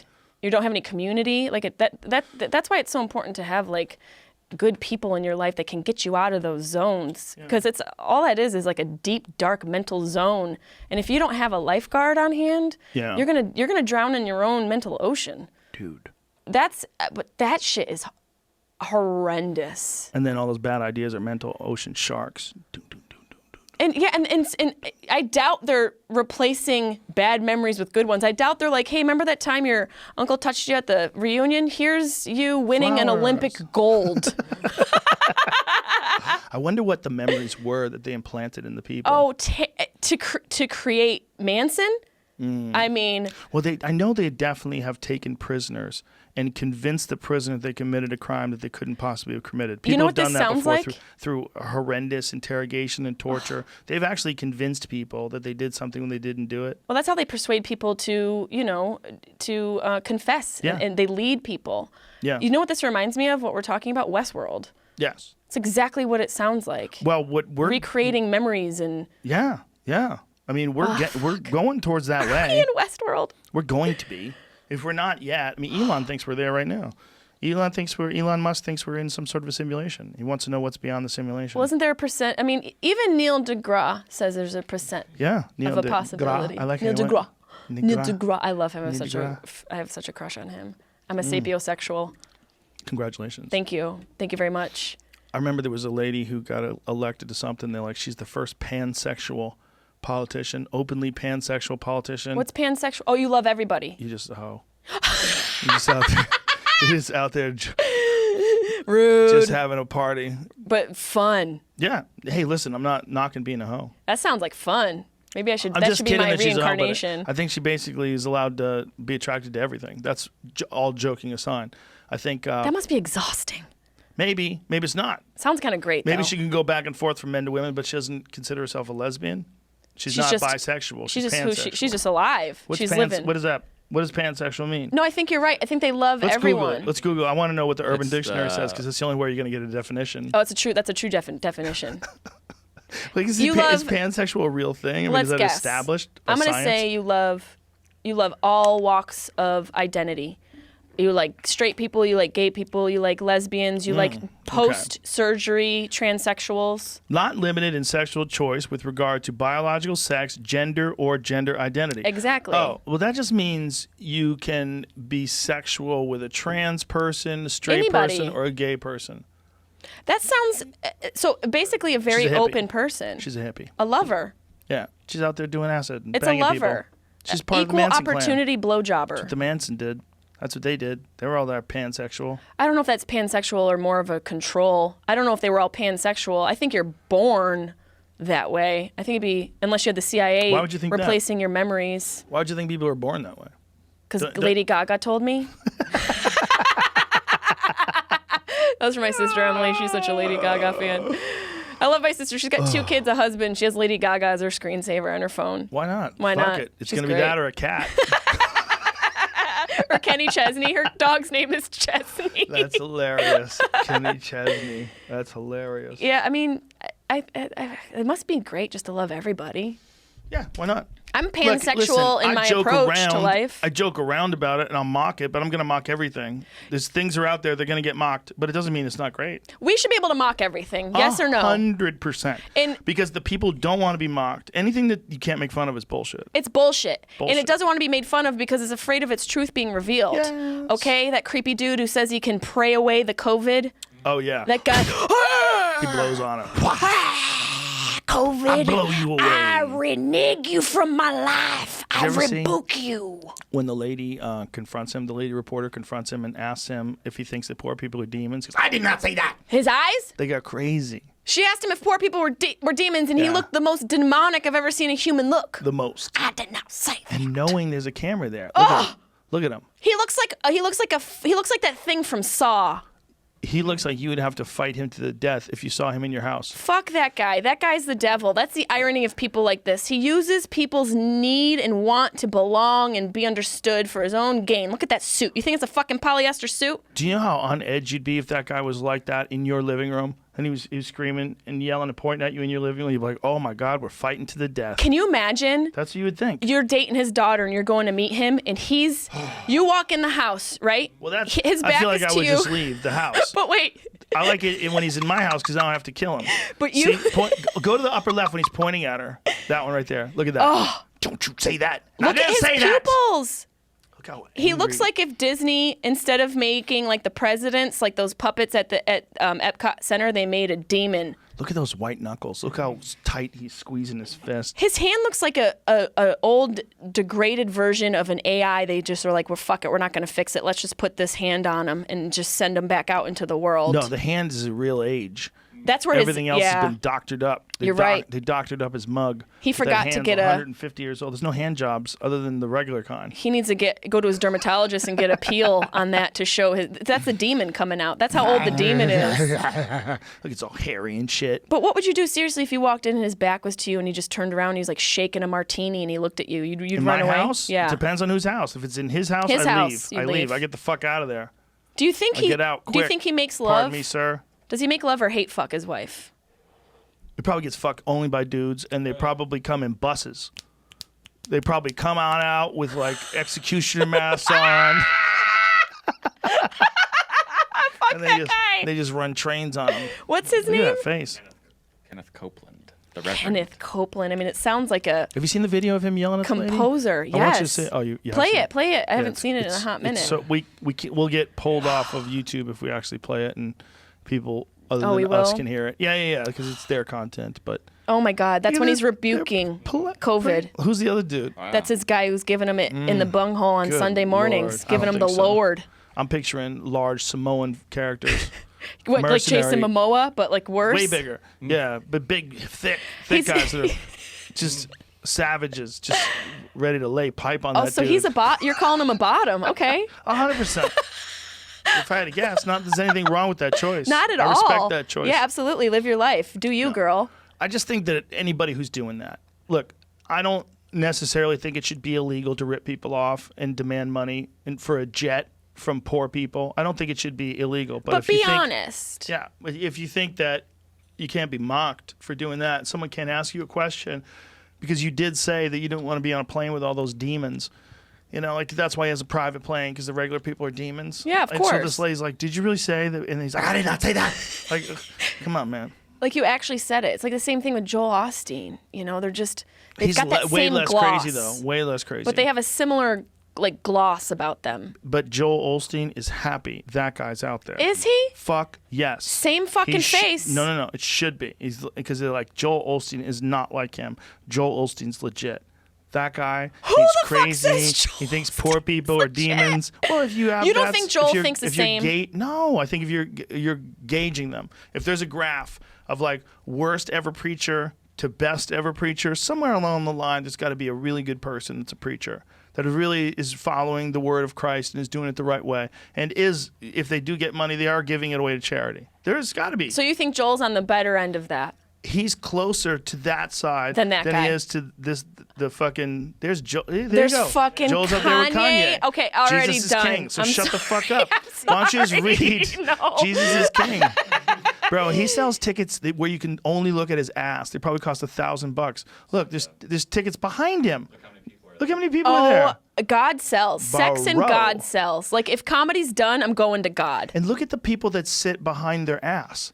There's like so many people that they stuffed people on the stage with them. That is so wild. And this is another example of people needing and going towards love. And I'm sure there's obviously a benefit to this. Look at the size of that place. It's just it's another level of religion that I don't quite understand and my mind can't grasp it because it feels like it's teetering a little bit further away from religion and going into something else, another realm that is the opposite of what religion's meant to be. Well, it's finance. It's a business. That's what I mean. If you're selling out that big of a place and you're getting donations from those people too, like how many of those people are tithing? How many of those people are giving 10%? If you have 30,000 people giving you 10%, oh my goodness, are you balling? So you're like you're paying God essentially. So it makes God appear like a mafia, like a member of the mafia. You're No. You treat me good, I'm gonna give you some money, just protect me. It's basically like a mafia member. I think the idea is that these guys In this are scenario. the more baller these guys are, the more they represent God's word. And God's word has allowed him to get a jet and a Rolls Royce. And look at this mansion that's paid for by God's word. God is good. God is wants good. me to have it. And then people see that, and it's like sort of they get pumped up. They're like, God is good. Look what God's done to Brother Joel. And Joel's up there Joel. balling out of control. Joel Rolls looks- Royces and private jets. He's just so.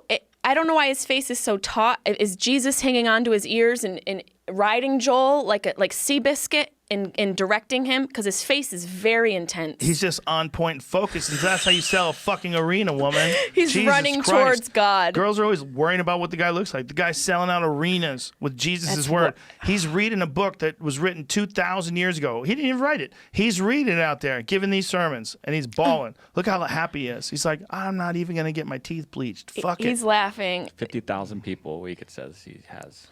Great. How much money is that?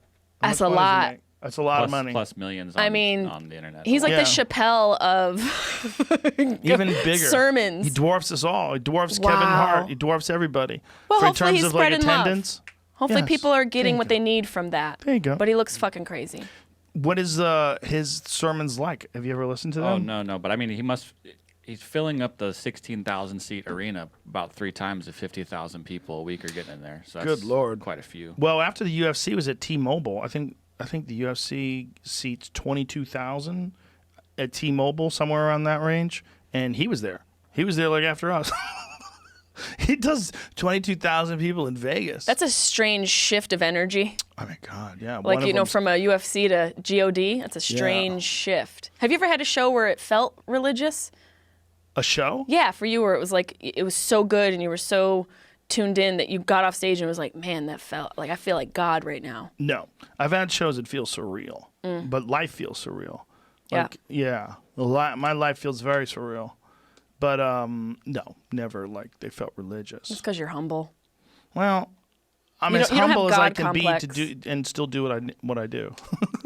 Like you have to have a certain amount of belief in yourself Yeah. to be able to do things either on camera or on stage, or in the moment. You got to have a certain amount of belief in yourself. I feel like all comedians are insecure narcissists, but you teeter on this line of, I don't have, you're the only friend I have as a male who you're really well balanced in that area. Like your ego, I've never seen you lose your shit, and you treat everybody the same. But Well, you that's very also nice. respect your. That's very nice of you, but I definitely lost my shit. I'm sure I can tell. I mean, you're tattooed from your knuckle to your clavicle. I'm sure there's some shit going on where you've lost. Yeah, for sure. But you also you respect your boundaries, and you aren't afraid to be like, this is my space. I don't need you in it, but with a smile. Well, you got to be careful. In this town especially, there's so many people that weasel in, that try to weasel into your circle and be your friend and then start asking for things. And like, it's not subtle at all. Yeah, they're It's like sycophants. It happens so quick. It's like all of a sudden someone's hanging around that's friends with this guy and sees you places, and then he wants to get your phone number, and then he wants to talk to you about a project. It's like there's so many of them out here that are like trying to hustle their way into people's lives. But don't you think, like, I don't know about you, but I see them come a mile away. Yeah, but you do, but they're still around. Like it's in this town, especially when I was doing television stuff. Like, oh my God, television stuff is littered with these people because it's all about like making these connections with each other and the relationships that you have with studios and producers. Like everybody's sort of like working around. So it's like everybody's like, can you introduce me to Tom? Tom at MGM. Do you know Tom? Do you just send him an email? Just an email, Tom. This is a great script. I'd really like to introduce it to. There's so many of those. There's so many people like that. It's exhausting. It And is if exhausting. If you don't change your number every now and again, you'll get stuck with them. I love that you do that. Gotta keep moving. I'm ready to change it again. I bet you are. I feel like Yeah. you're due. I'm due. You are I should have due. changed it 2 months ago. I have 2 numbers and I change them both now. It's smart. Yeah. And it also you realize who you want to keep in your life.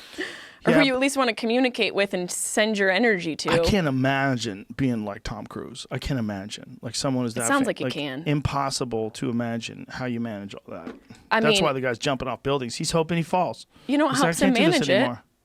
Scientology. Oh, yeah. That's how he manages it. We need to start a new cult. You and me. Excuse my naiveness in this situation. Is the head man in Scientology still God, or is it L. Ron Hubbard? Is the entity that I don't think we're he's praying not the to head God? guy. I mean, they say things like to LRH and they fucking salute him and shit. But I think they think of him as like a guy who just sort of like brought them the word. And then the word is the true origin story of human beings with the Thetans, and they were frozen. They threw them into the volcano, and So it's not necessarily the word of God. It's just the word of the aliens that he created in his books. It's an alien thing. It's like I think to paraphrase it and butcher it, I think the idea is that you are like using this shell, and then you have this thing that's inside of you that really has come from like other galaxies, and it was released here, and now it's trapped inside your body, or some fucking wacky shit. But People the writing, believe that? dude, the writing's so bad. You need to read. I can't wait to watch Battlefield Earth. Ooh, I love a Battlefield reason Earth to is watch a movie. Please get high and do a simulcast. Please. You'll have to tell me. You'll have to give me. I'm going to ask you Please. some pointers after, so I make sure I nail it. Do it where it's just you and a bong and Battlefield Earth. That's what it should be called. Me, a bong, and Battlefield Earth. And just you sitting there. videotape it? Yeah, you sitting there on the couch, crisscross applesauce. Bong, and every now and then you're like, oh my God, he just, hold on. You're like, this is so crazy. Movie is so wacky. But that movie's probably 1,000,000 times better than the book. The book itself, like I'm telling you, his writing was so awful that it's confusing. It's like, how did he do this? And he even wrote, he was quoted as saying, if you really want to make money, start a religion. Really quoted saying that. He would take pictures of him with, he had a captain's jacket on, a bunch of medals he gave himself. I mean, it's like it sounds like mental illness. Dude, you have to read Going Clear. It's crazy. I didn't read it. I did the audio. Did you listen to it? I listened to it. But It's still reading. It's amazing. I actually, Going Clear, I read at least 1 or 2 of the chapters. I actually sat down and read it, but most of it I listened to. It's amazing. It's amazing. Like, can you realize, like, what he was? He was like this guy who was mentally ill who was trying to self-diagnose and then self-heal and then came up with this whole system of, like, Dianetics, this whole system of how to, like, manage your mind. And again, for some people, it actually is effective because it gives them a structure. Well, yeah, I was going to say, maybe, something. the silver lining to his mania is that he managed his mania and then made fucking cash. Yeah, but he's dead either way. Yeah. Yeah, I mean, that's Who what gets we his? need Who to gets learn. his? Oh, who knows? There's so much money. Who's in that trust? They're like one of the #1 real estate holders in all of Los Angeles. It's creepy when you drive by the main building and then Psychiatry kills. It's like I got a guy with a head thing on, electric. Have you ever seen that? yes. Yeah, people that go into there, they don't even know they're going into a Scientology building. They think they're going in for some anti-psychiatry thing. It is a little, the whole thing is misleading. The whole origin of it is misleading. Well, I mean, what is misleading? The guy probably believed everything he said. He's probably out of his fucking mind. If you really pay attention to who L. Ron Hubbard was, he seems like he was lying constantly. He was probably a maniac. Was he a result of the CIA chaos? No, he's pre this. He's before all that. But have you ever seen the interview where Tom Cruise is on with Matt Lauer on the Today Show? And Tom Cruise is mad that Brooke Shields is on psychiatric drugs. Yes, and he's like reaching out to her through, like he's saying how he can what she needs to heal. Yeah, and he's so intense. Dude, he looks so zooted. intense. He looks zooted on something. Look at his face. It's so intense. I just think he's very adamant about this particular aspect of the Scientology belief system. And one of the things is they don't believe in psychiatric drugs. I'm pretty sure they don't believe in any of those, right? Isn't that? But the conversation is so interesting. I wonder if you did like a personality trait test of the people who are followers of the Scientology religion, what the common denominator is amongst them. Dude, you really want to see something amazing? You I got to see do. Tom Cruise's graduation speech.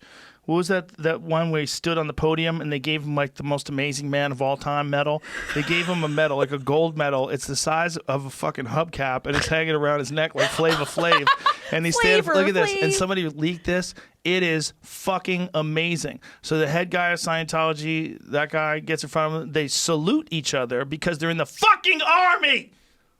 They hug like in a crazy, like they both probably came there. And then Tom Cruise goes up. They give him this gigantic dinner plate of a medal. And this is like a pump-up speech. It's like a pump-up speech that was like a Scientology thing. Look at his medal. He won. Most awesome human of all time. And so he's standing there in front of this huge globe behind him. There's this huge image of the earth behind him. This huge seal. Freedom Medal of Valor. Freedom Medal of Valor. It's amazing. Most amazing person of all time medal. Based off of what? What the fuck ever, you hater. Jesus Christ. Everything with you is hate. No, I'm just analyzing. But come on. Imagine how crazy you have to be to stand there in front of these people with this goddamn dinner plate hanging off of your neck. And then at the end, they salute to L. Ron Hubbard. They look at the picture of him. They go to LRH. They do like this. It's amazing. It's a secret society that's not There's secret. The photo. There's the photo of LRH. What's with the decor? It looks like the inside of Look, they're saluting him. See that? Pavarotti's. Everyone gets up and salutes to LRH. Dude, he looks like the thing from Ghostbusters. Dude, painting. I would like to join just for fun. Hugo. Remember that? See how much they can convince you. What is it? Vigo. Vigo. You know what I'm talking about.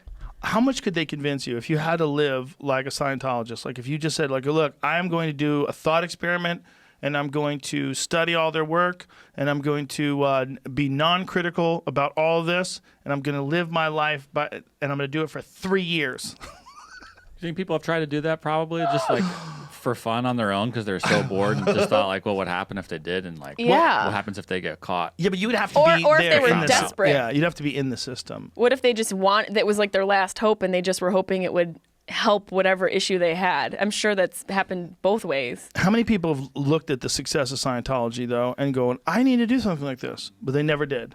Probably It's like a with lot. everything. Can you? It's like a comedian looking at you, being like, I wish I thought of that. What, being mentally ill, being able to talk all day? Well, no, I mean, you downplay yourself, but you know, your topics and your jokes, it's the same shit. No, I got lucky in that there's an actual job for something that it just fits in with my rambling curiosity. Yeah. So I'm a rambler and I'm curious. So it's like, oh, look at this, there's a job right here. And it wasn't even a job before. It's just like a recent job. But have you seen Waco, the Netflix thing? Dude, I had no idea. I knew about the story. I was young when it went live during the actual time, but watching that again, like there's a certain type of personality that is attracted to having a leader, and it goes back to like, what did you experience in your childhood where you needed that? But again, the guy always fucks all the wives. Fucks them all. Fucks them all, and then takes all the convinces money. the guy he's helping him. I'm not fucking your wife. I'm helping you out, bro. Dude, I'm not fucking your wife. I'm your best friend. I would never fuck your wife. My dick was inside of her, but that's different. I wasn't fucking her. Jesus was fucking is testing her. you, and he's strengthening your resolve. Can you heal from this? Are you going to be able to find what you need from within? And then he would sing terrible songs. And then just walk, and then he'd just disappear through the doorway? Didn't he sing like Green Day? Please don't. I think he did. I think there's a video of him singing Green Day. I bet we could play that on the podcast. Is that what they were called? Davidians? Branch Davidians. Branch Davidians. Waco, Texas. Dude, that was so tragic the way who that lives, went down. Yeah, Ted Nugent lives near there. Of course he does. He probably helped out. He probably goes and jizzes near the location. So there it is. It's Branch David Davidians. What does that even mean? You know, I almost bought his car. What do you mean? His car was for sale. He had a 1968 Camaro, and it was for sale. Oh, and, it's a good year for Camaro. It is a good year. I love Camaros, Yeah, too. I love from 60s that era. Camaro. And it was for sale online. And I saw it. I was like, oh, I'm fucking buying this. And I picked up my phone, and I went like that, and I looked, and I'm like, do I really want that fucking bad juju in my life? You knew it was his car. Yes, it was 100% his car. Yeah, certified that it was his car. I'm like, dude, what is that bad voodoo? Yeah. It has to be. I mean, if we're talking about there being some sort of realm of consciousness and things existing outside of the physical world, there's some bad juju in that fucking guy car. was killed by the feds, and they burned his family alive. Alive, in a compound. dude. And they lied about it. They shot fire out of the fucking nozzle of the tank. Women and children. And drove over the walls. Knew the women and children were inside. Drove over the fucking walls and lit that place on fire and barbecued those people. Well, that was a real, I think a lot's going on there. I think it also was like a breakdown in protocol and how to handle a high, tense situation. I think that's how they've always done it.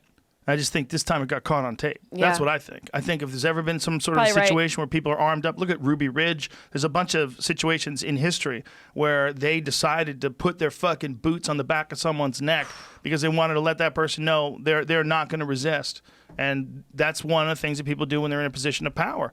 That's why power is so dangerous. It is because every dangerous. single time people get this sort of ultimate power, it winds up being abusive. You know, with a certain person. And it becomes like the difference between like, you know, somebody who does good for the world and community and somebody who does evil shit. So it's such a hard job to be a leader of anything, whether it's a leader of California or a leader of the country or a leader of anything. Like being a leader of something, like Jesus Well, every Christ. decision you make is scrutinized, and your whole platform is built off of lobbyists and people who have invested interest, and how do you make a decision, and how do you commit to your own decision and have faith in it? Right. You must lose yourself. You must have to lose yourself in order to be able to make those decisions. But then how are you able to make decisions without yourself being connected to it? Then you it also must have be, to deal with criticism because you have to be able to address people's concerns. So you have to take some criticism in that's probably nonsensical and angry and ridiculous, and then some of it that actually is constructive and makes sense. Who do you think was the president who handled that the best that you've seen in your lifetime that handled Obama.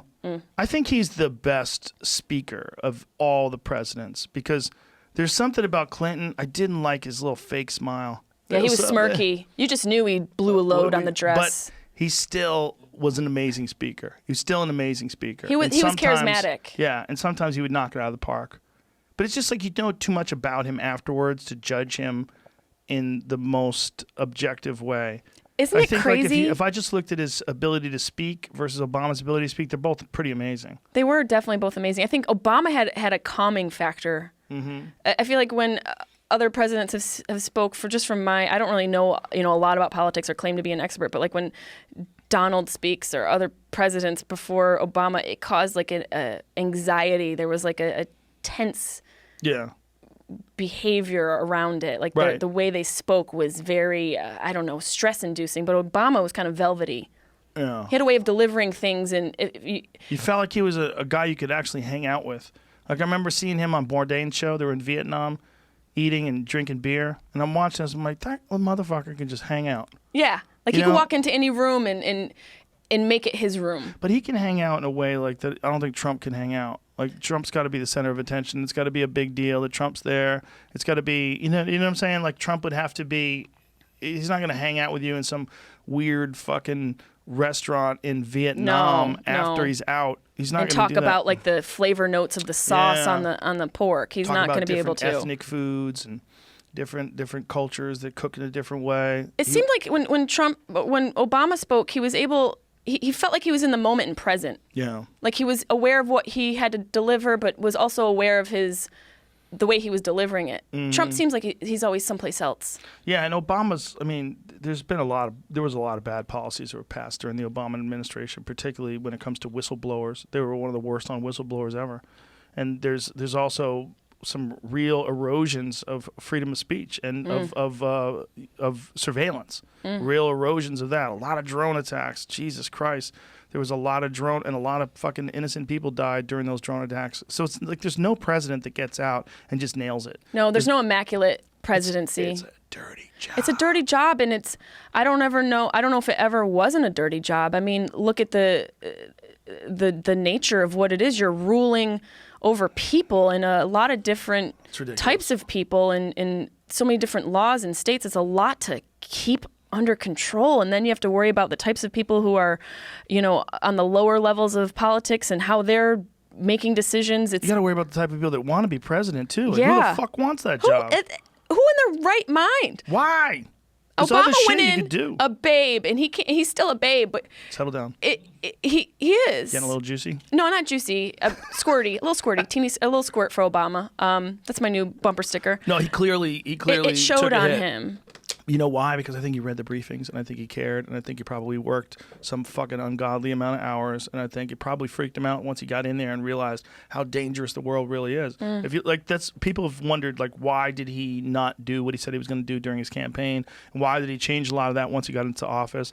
And one of the thoughts is, well, they say a lot of things because they don't really give a fuck. They just want to get in there. Once they get in there, they're like, trust me, I'm a good guy. Once I get in there, I'll be fine. But I got to lie to you and say there's all this stuff that I'm going to do that I know I can never do. The other thing that people say is when you get in there, then they change your perspective. And they show you the briefings. They show you all the terrorist activities. They show you all the danger in the world. And you realize, oh, my God. And you're responsible for making the right calls to zig and zag and make sure you avoid all the fucking trees on the way down the hill. That's a really, you're probably right. That's a very smart way to look at that. I'm sure I don't think it affected him right down to his core. Yeah, they become a different person.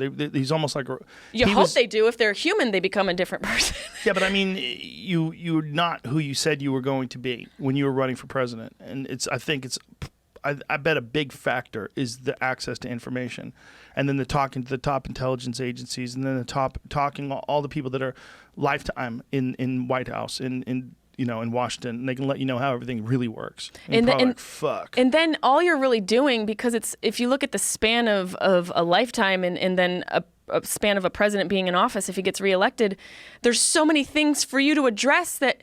Yeah. How do you even get to doing all of the things on your daily to-dos? You end up spending more time talking about the policies as opposed to actually putting them into play. It's so hard to check all those boxes. Well, that's the case with, I think, all kinds of government, and that's one of the reasons why I'm very patient about this whole reopening the government thing. Not that I don't think we should do it eventually, but I look at it like a battleship, and I don't think this battleship can make quick turns. I mean, I think it's shut off real quick and, freaked everybody out, and there's been a lot of crazy adjustment.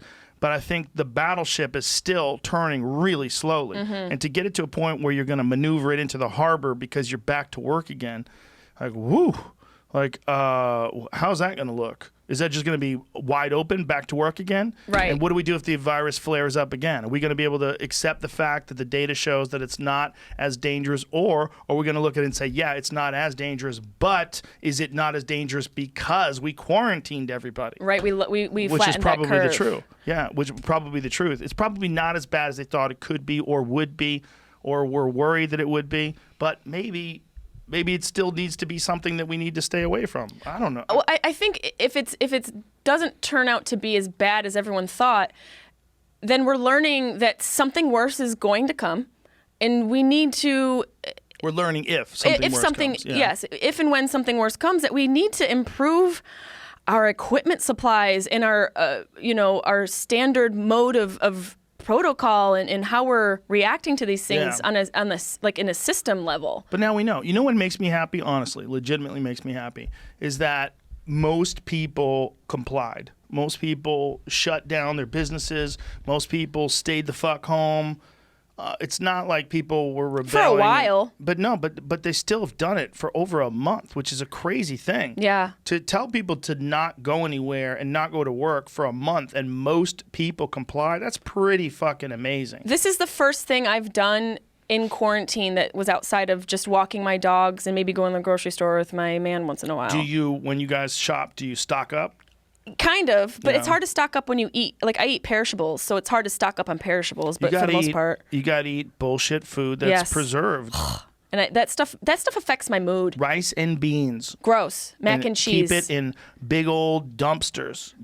Big old garbage cans full of rice and beans. If you had a garbage can full of rice, how many years would it take you to eat that? If you ate rice every day. Probably a long, long time. How much could you live on rice and butter? If you just had rice and butter. I feel like that's all kids eat when they're like up until they're like 10 years old. No, they have hot dogs. Yeah, they have hot dogs chopped up in there. If you're over 12 and you eat hot dogs with ketchup, fuck off. It's gross. It's supposed to be mustard, you weirdo. But hot dogs are one. You're right. It should be mustard. It should be mustard. And the bun should be toasted just a little bit. That's not bad. Not a bad thing. Little toast on the bun. I'll take sauerkraut every time if it's offered. Some relish. I don't like relish. That's Rude. bullshit. That's candy. Rude. You stay on your side of the table. I'll stay on mine. Candy. It's all sweet and everything. You're fucking up the hot dog. Is that your like junk food? Like, what is your ultimate junk food? I do love hot dogs. I fucking love a hot I love dog. a New York City. Ooh. What Joey Diaz calls a dirty water hot dog. Yes, dirty water Those dogs. Dirty water That's hot what they dogs. call them there. They snap when you bite into them. I prefer the kosher dogs. Those are the best. If you get like, aren't they just prayed over? Yeah, well, they slaughter them differently, but the if you have like there's a couple of different companies. I didn't know they were slaughtered differently. Yeah. That's the whole thing of something being kosher. A rabbi has to be there, and it's actually a really bad way for the cow to die. Because he knows. He's like, oh, Well, they fuck, cut this their guy's throats. here. They hang them upside down and cut their throats. Oh, man. See, look, I try and live Make my a tasty life. dog, though. Make a tasty hot dog. It does. that way. It does sound really juicy. I try and live my life in a, where I'm being as good of a person as I can, but I gotta. Burgers are so good. They're so good. They're so good. So I'm not a bad person because I like a burger. Do you want some wild elk meat? Will you cook some elk? Fuck yeah. Oh my Okay, God. My cool. man was like, you got to get some elk meat. All right. I got it for you. I got it for you. We've done almost 3 hours and a half. Oh, wow. Hasn't it been? Like 3.5 hours? We've covered a What's lot the of number? topics. What are we at right now? 322. Wow. Dude. That blunt really kicked us off. I was a little scared at first. I was like, I'm a little too high. I'm going down this hill. I can't stop. No, you're a natural. well, it's not even an interview. It's a conversation. That's why this podcast is so good. Well, it can only be good if I have friends like you. You're sweet. No, you are. No, I really appreciate that. But I appreciate you. I really do. You're one of my favorite people. I always love hanging out with you. We have a lot of fun at the store. It's always fun to do these with you. And you're real. That's what I like. I think real recognizes real, as cheesy as that is. But are we rappers now? No, we're just humans expressing our hearts. Real recognizes real. But the one thing I realized in this quarantine, because I've sat more in the fan seat because I'm not performing as much, so I'm like experiencing it from the other side, and how important your show and your podcast is to the fabric of society. Like, your comedians always talk about this. That is a preposterous thing to say. No, it's not, Joe. It's preposterous. You are important because of the very subject matters that you have on this show. Well, sometimes I can get lucky and get a guy like Michael Osterholm on and tell people. That was the guy that alerted everybody to how bad this was really going to be. Right. Yeah. Was he the CDIC guy? No, he's the guy that's an infectious disease expert that wrote this book, Deadliest Enemy. Oh, yeah. And he was on, and everybody went, holy shit. Because everybody's like, should we take this seriously? Is this anything? And then he did this podcast, and then like 4 hours later, I got a call from Dana White. He's like, dude, what the fuck? He goes, that podcast has freaked everybody out. CIDRAP, right? Center of Infectious Disease Research and Protocol. No, he's from the University right. of...